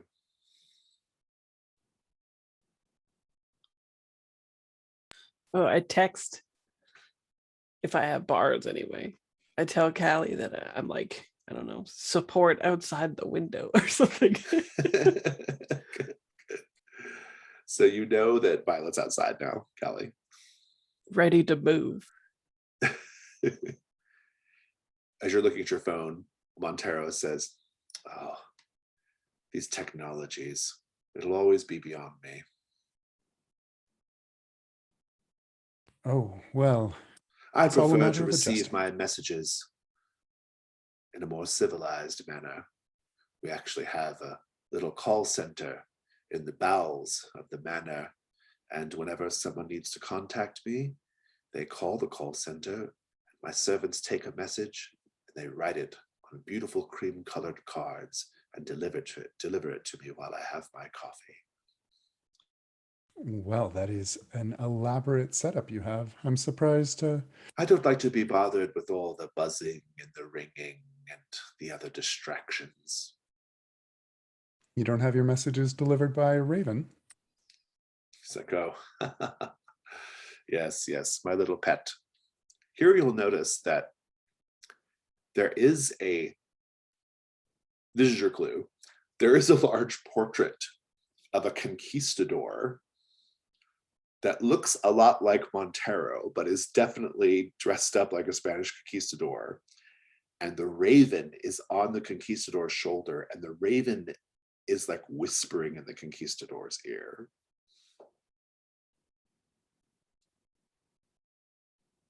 Oh, is it a family tradition to keep ravens? He's like, yes, you might say that. We have a rookery here on the estate. I'm afraid Poe is the last of his kind, though. I don't have the energy to keep it up anymore. Poe, that is charming. A little on the nose, I know, but I'm a simple man, he says as he sits down to this incredible, there's like a tower of pastry desserts, kind of there in the middle of the table. Yes, it would seem so. Violet, meanwhile, you hear something in the tree branches above. What do you do? I use the torch function on my phone to look. You see a raven in the tree branches, and it turns and looks in a particular direction. It does that a few times, like it's trying to get you to look. I look. You will see that there's a little hillock here in the desert with what appears to be like a hole, like a small cave entrance. And the raven flies toward it. What do you do? I take a picture of it and send it to Callie and I just say going in whole.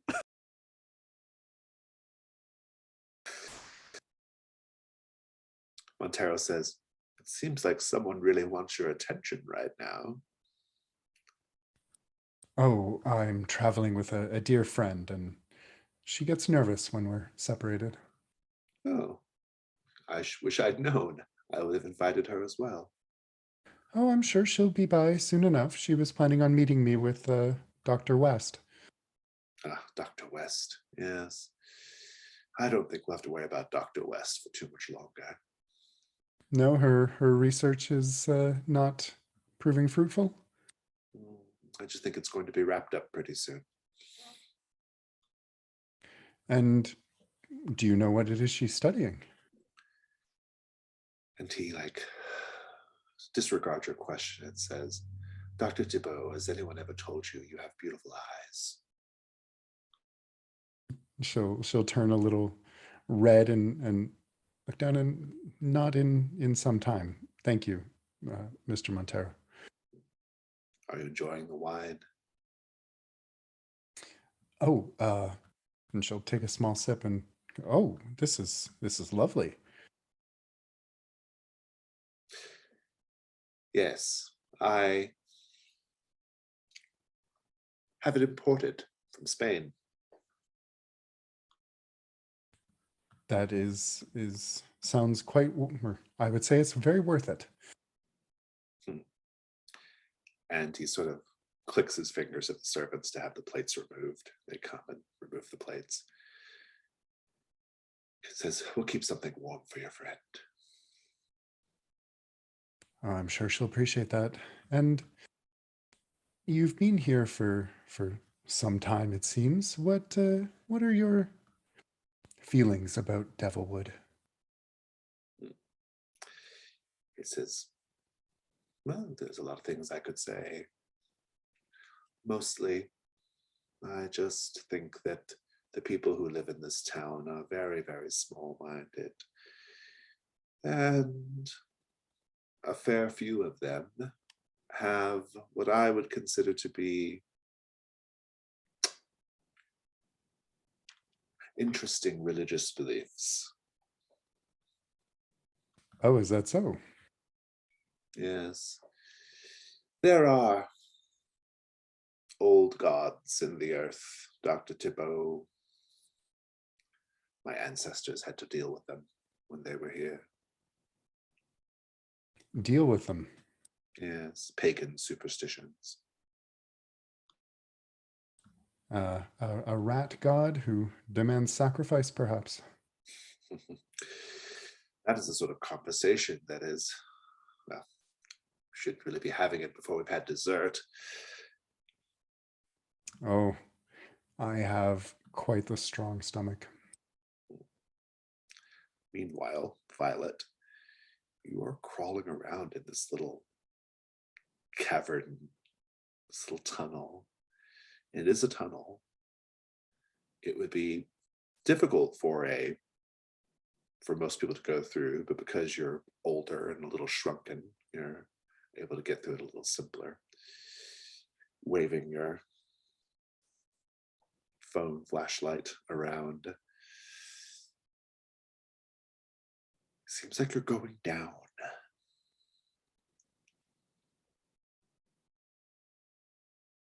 You're going for a bit.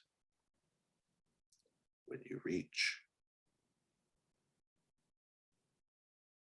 a turn and you hear some sounds up ahead. Noises similar to the creature in the bathroom, but more of them, more than one. What do you do?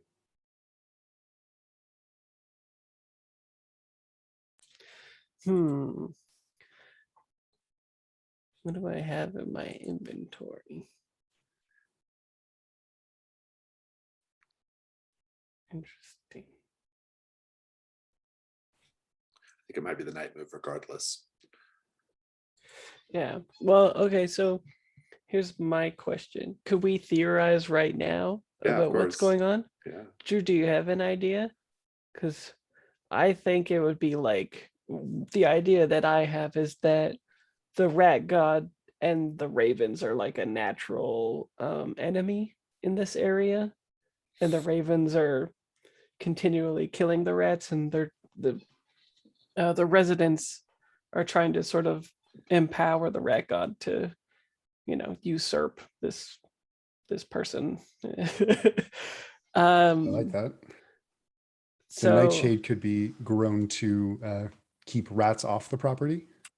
yeah, and if that's the case,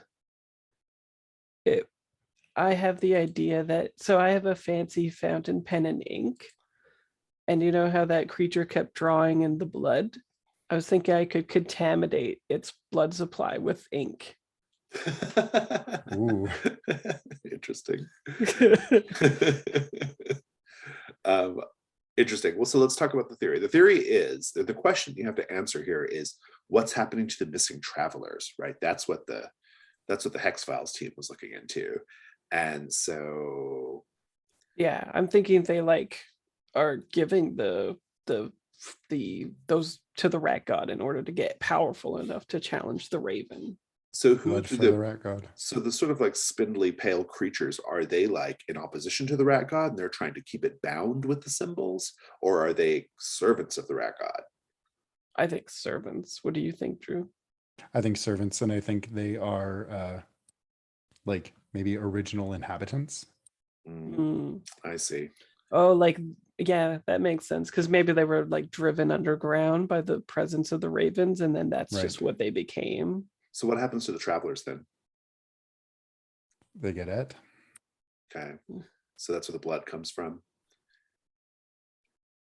So let's talk about clues. So the idol just is the rat god. The deep claw marks indicates the presence of the rubbery pale creatures snatching the travelers, right? Or it could even be the raven, like scraping or whatever, right? These were pretty like deep gouges, I think. Oh, okay. Yeah. And if it being the creatures conforms more to your theory anyway, that they're snatching the travelers, right?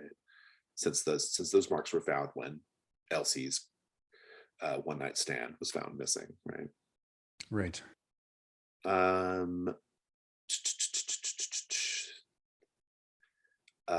The story of the rat god applies here, obviously. The nightshade is used to keep these creatures off of Montero Manor. That's interesting. Maybe there's something about the nightshade that the creatures don't like. What about what about the rest of it? That's 4 clues sorted. The profane symbols could just be like a summoning or power sigils of power for the rat god. Okay. And whatever it takes to protect the Spanish gold, maybe it's more metaphorical gold. It's like whatever power the rat god imbues on the people, and they don't want to give it up. Oh, interesting. Okay, that's intriguing. Okay. Or it could be that that guy, the manor, actually has all the wealth of the town, right? Which is crippling it. Interesting as well. Oh, like that Maybe describes he's the the one who'll do motivation. whatever it takes. Yeah. Oh, interesting. Yeah, and it describes more motivation to the townsfolk for wanting to, kill the raven and they clearly don't trust each other, right? They clearly don't like trust Montero, right? Mm-hmm. And Montero must feel tied to the land in some way, protecting the wealth. Maybe that's what the Spanish gold refers to. Interesting. What about this human heart buried at the base of the tree? I'm thinking that maybe all paths, when buried in the earth, eventually go to the rat god's nest. So they they kill the person, they bury the heart, and eventually it makes its way to the heart of the nest. Oh, intriguing. Okay. So I guess let's put a pin in that one for now. What about the portrait of the conquistador that looks like Montero? What is that saying about Montero? What does that have to do with anything?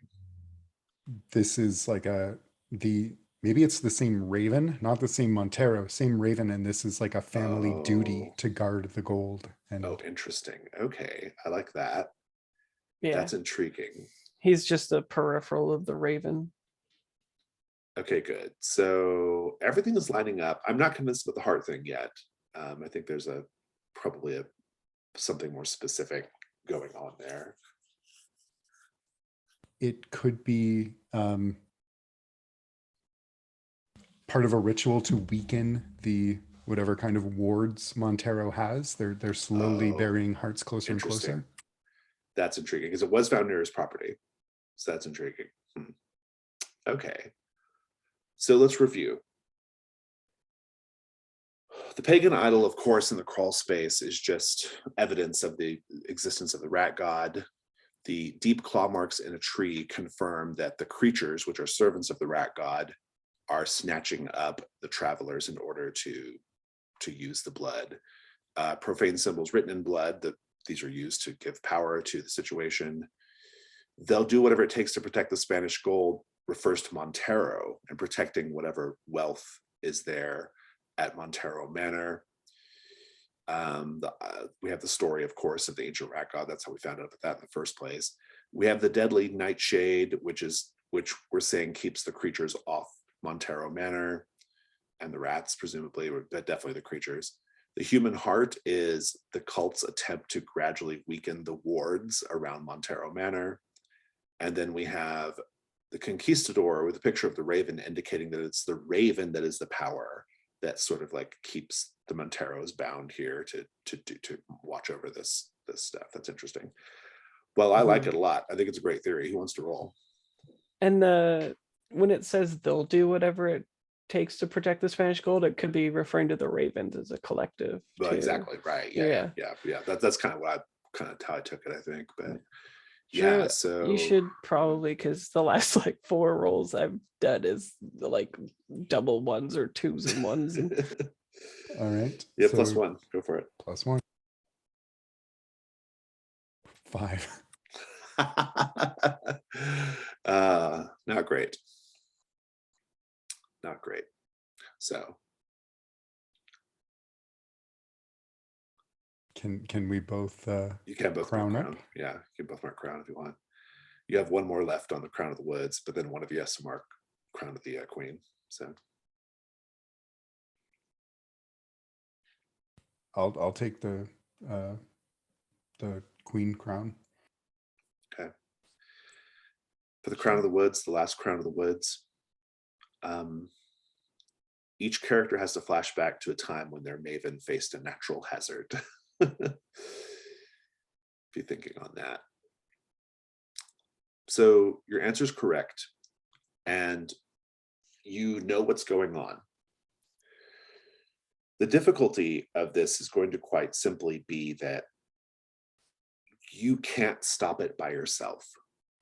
And you know this because we see Violet rounding a corner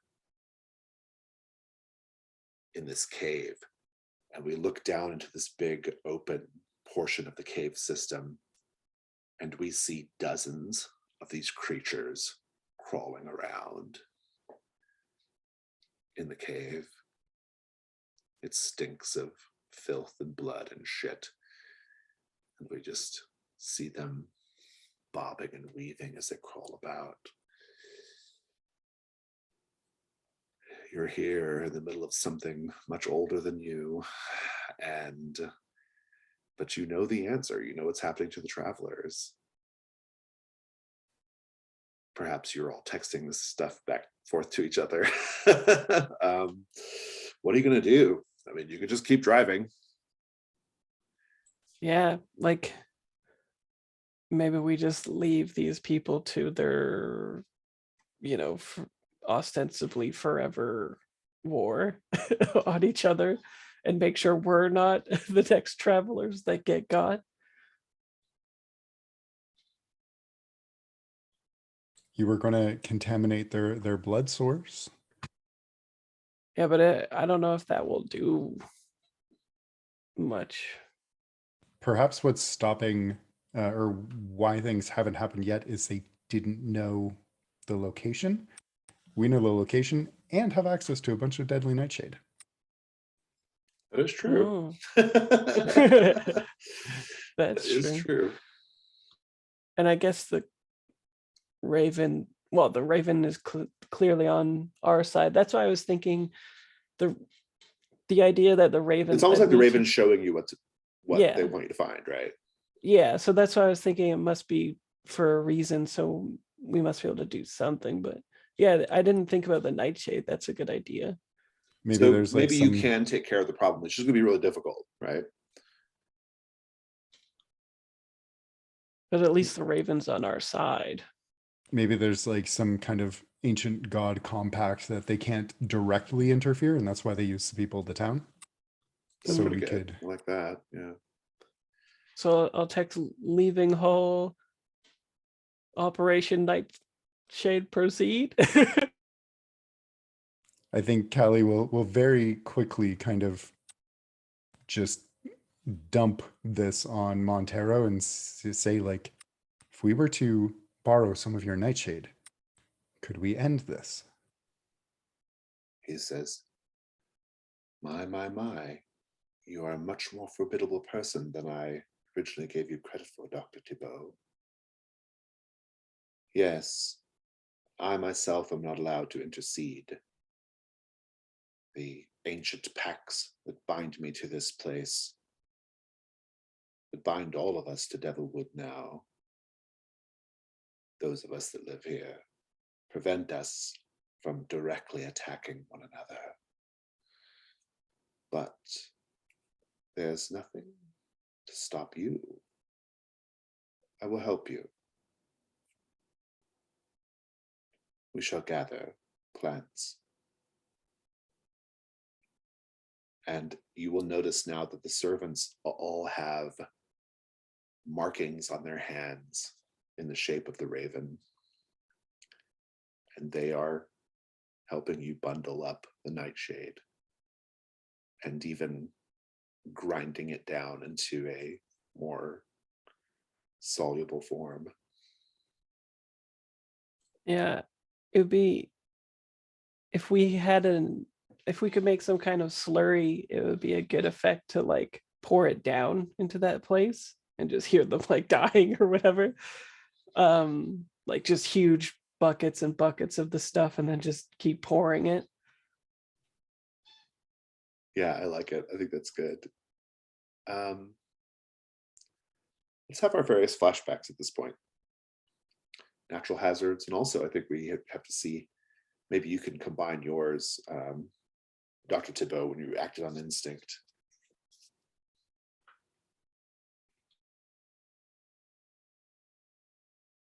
I think she was in a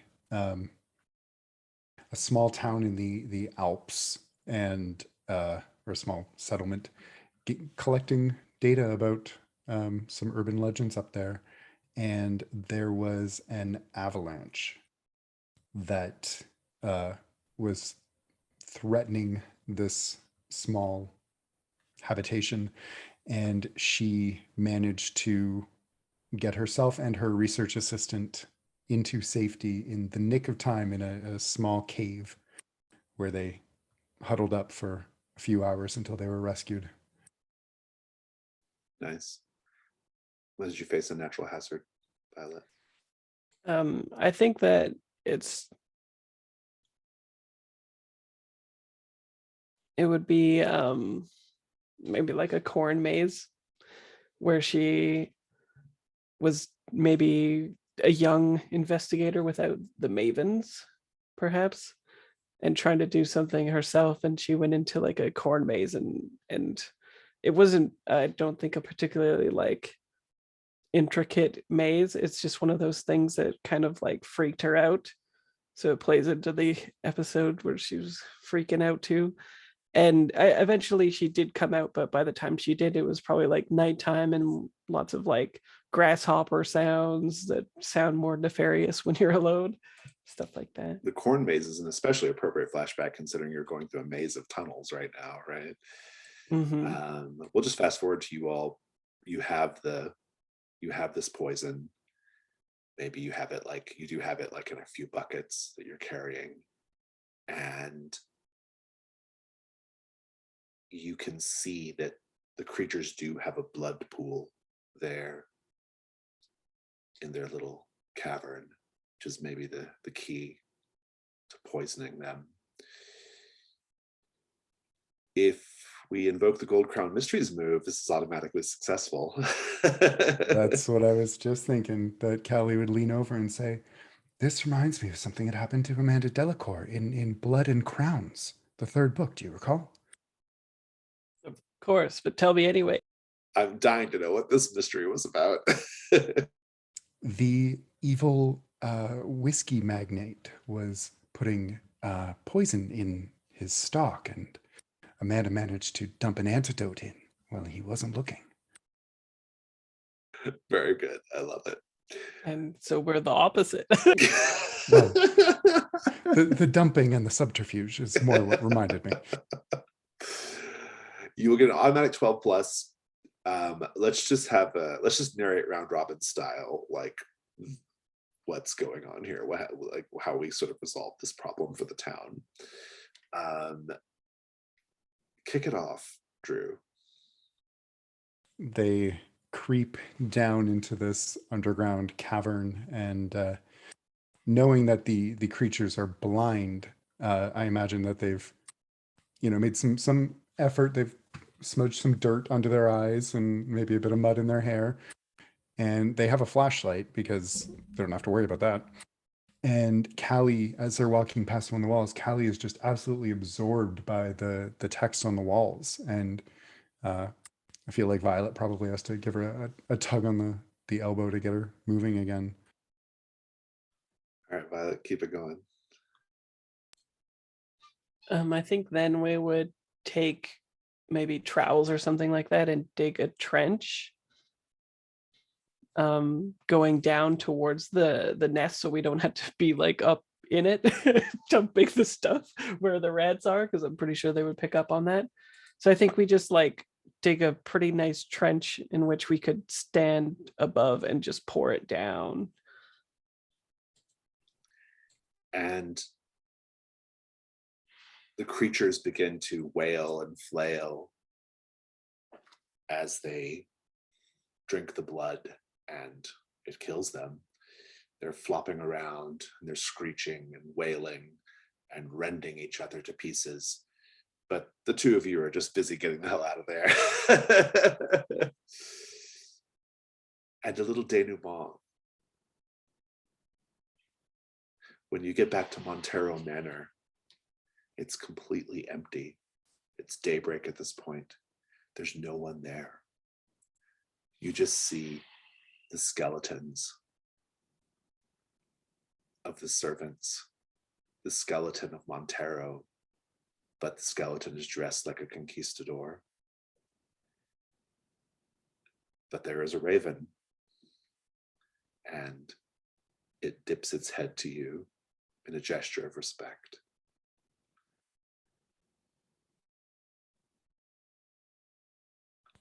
Well, perhaps we will not spend the night. I'm sure we couldn't get in now anyway. It's well past 9 p.m. Oh, darn. Well, good day No, to you. it's daybreak at this point. It's in the morning. Oh. Yeah. Well, maybe we can nab a Danish. I don't know about you, but I'm peckish. There's cheese and raspberry and apple. But no blueberry.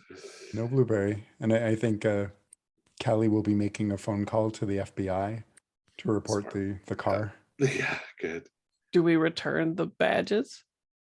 I think we probably just leave them at the police station on the desk. Yeah.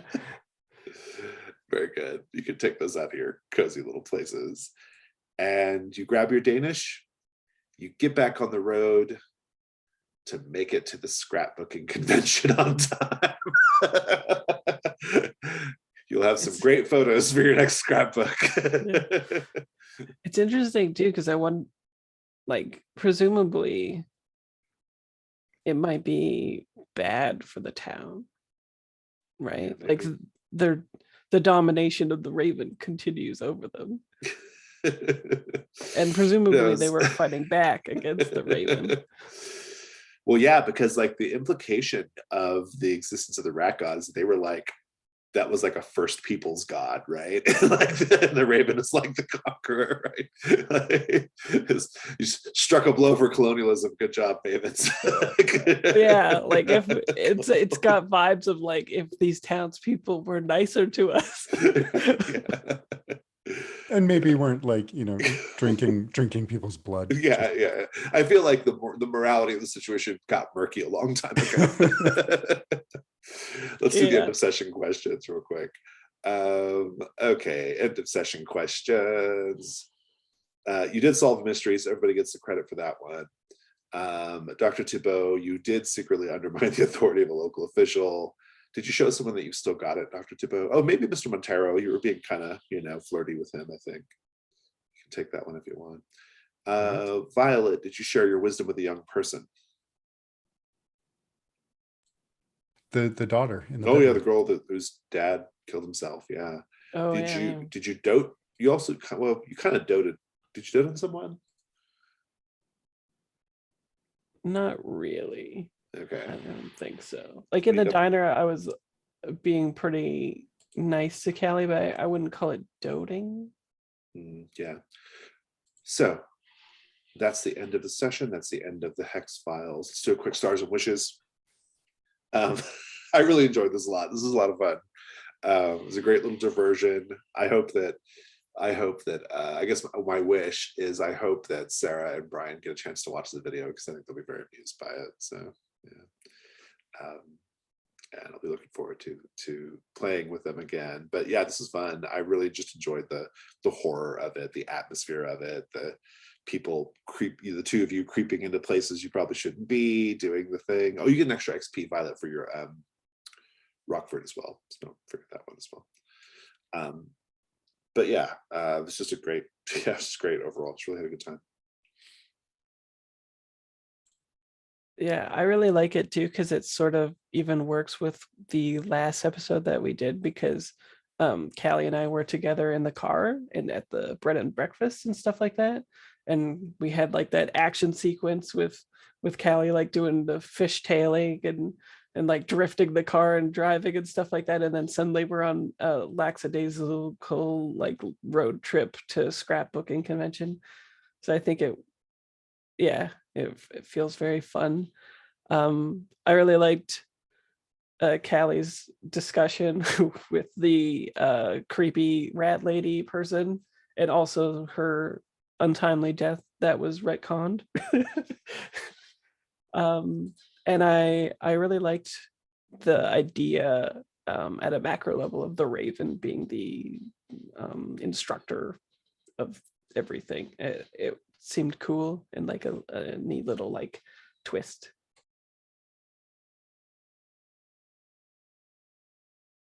I have in my stars, I can't really remember why I wrote it down, but I wrote down, I like going with weird smells, which I think was about the bathroom.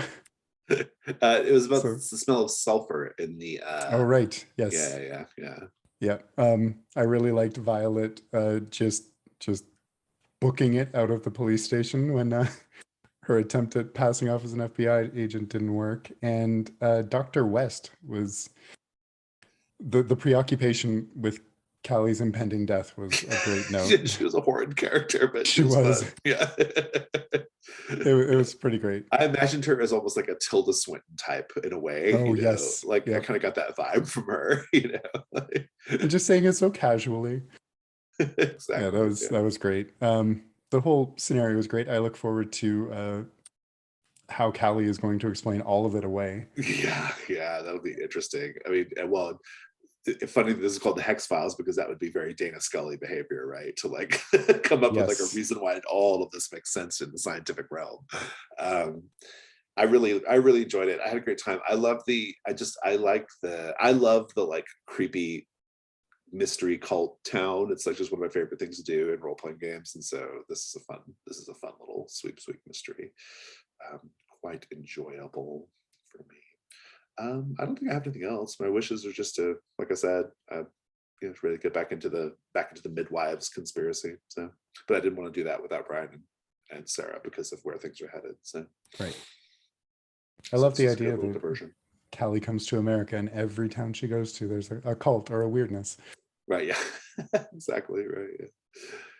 Yeah. Anything else before we go?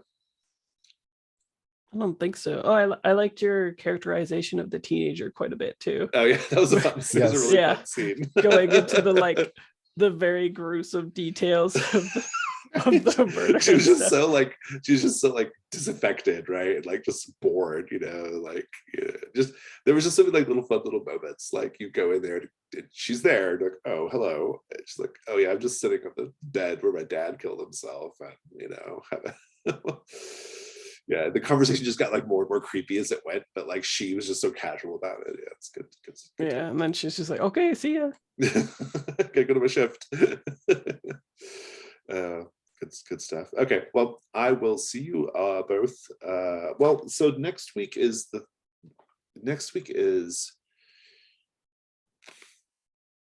Thanksgiving weekend. I'll check it with Brian and Sarah. I won't have anything going on, but it's American Thanksgiving on Thursday, so they might be out of town doing family stuff. I don't know. I will not be, however, so I'll be available to play next week. But Canada, always. I'm done. Yeah, indeed. All right, I'll see you later.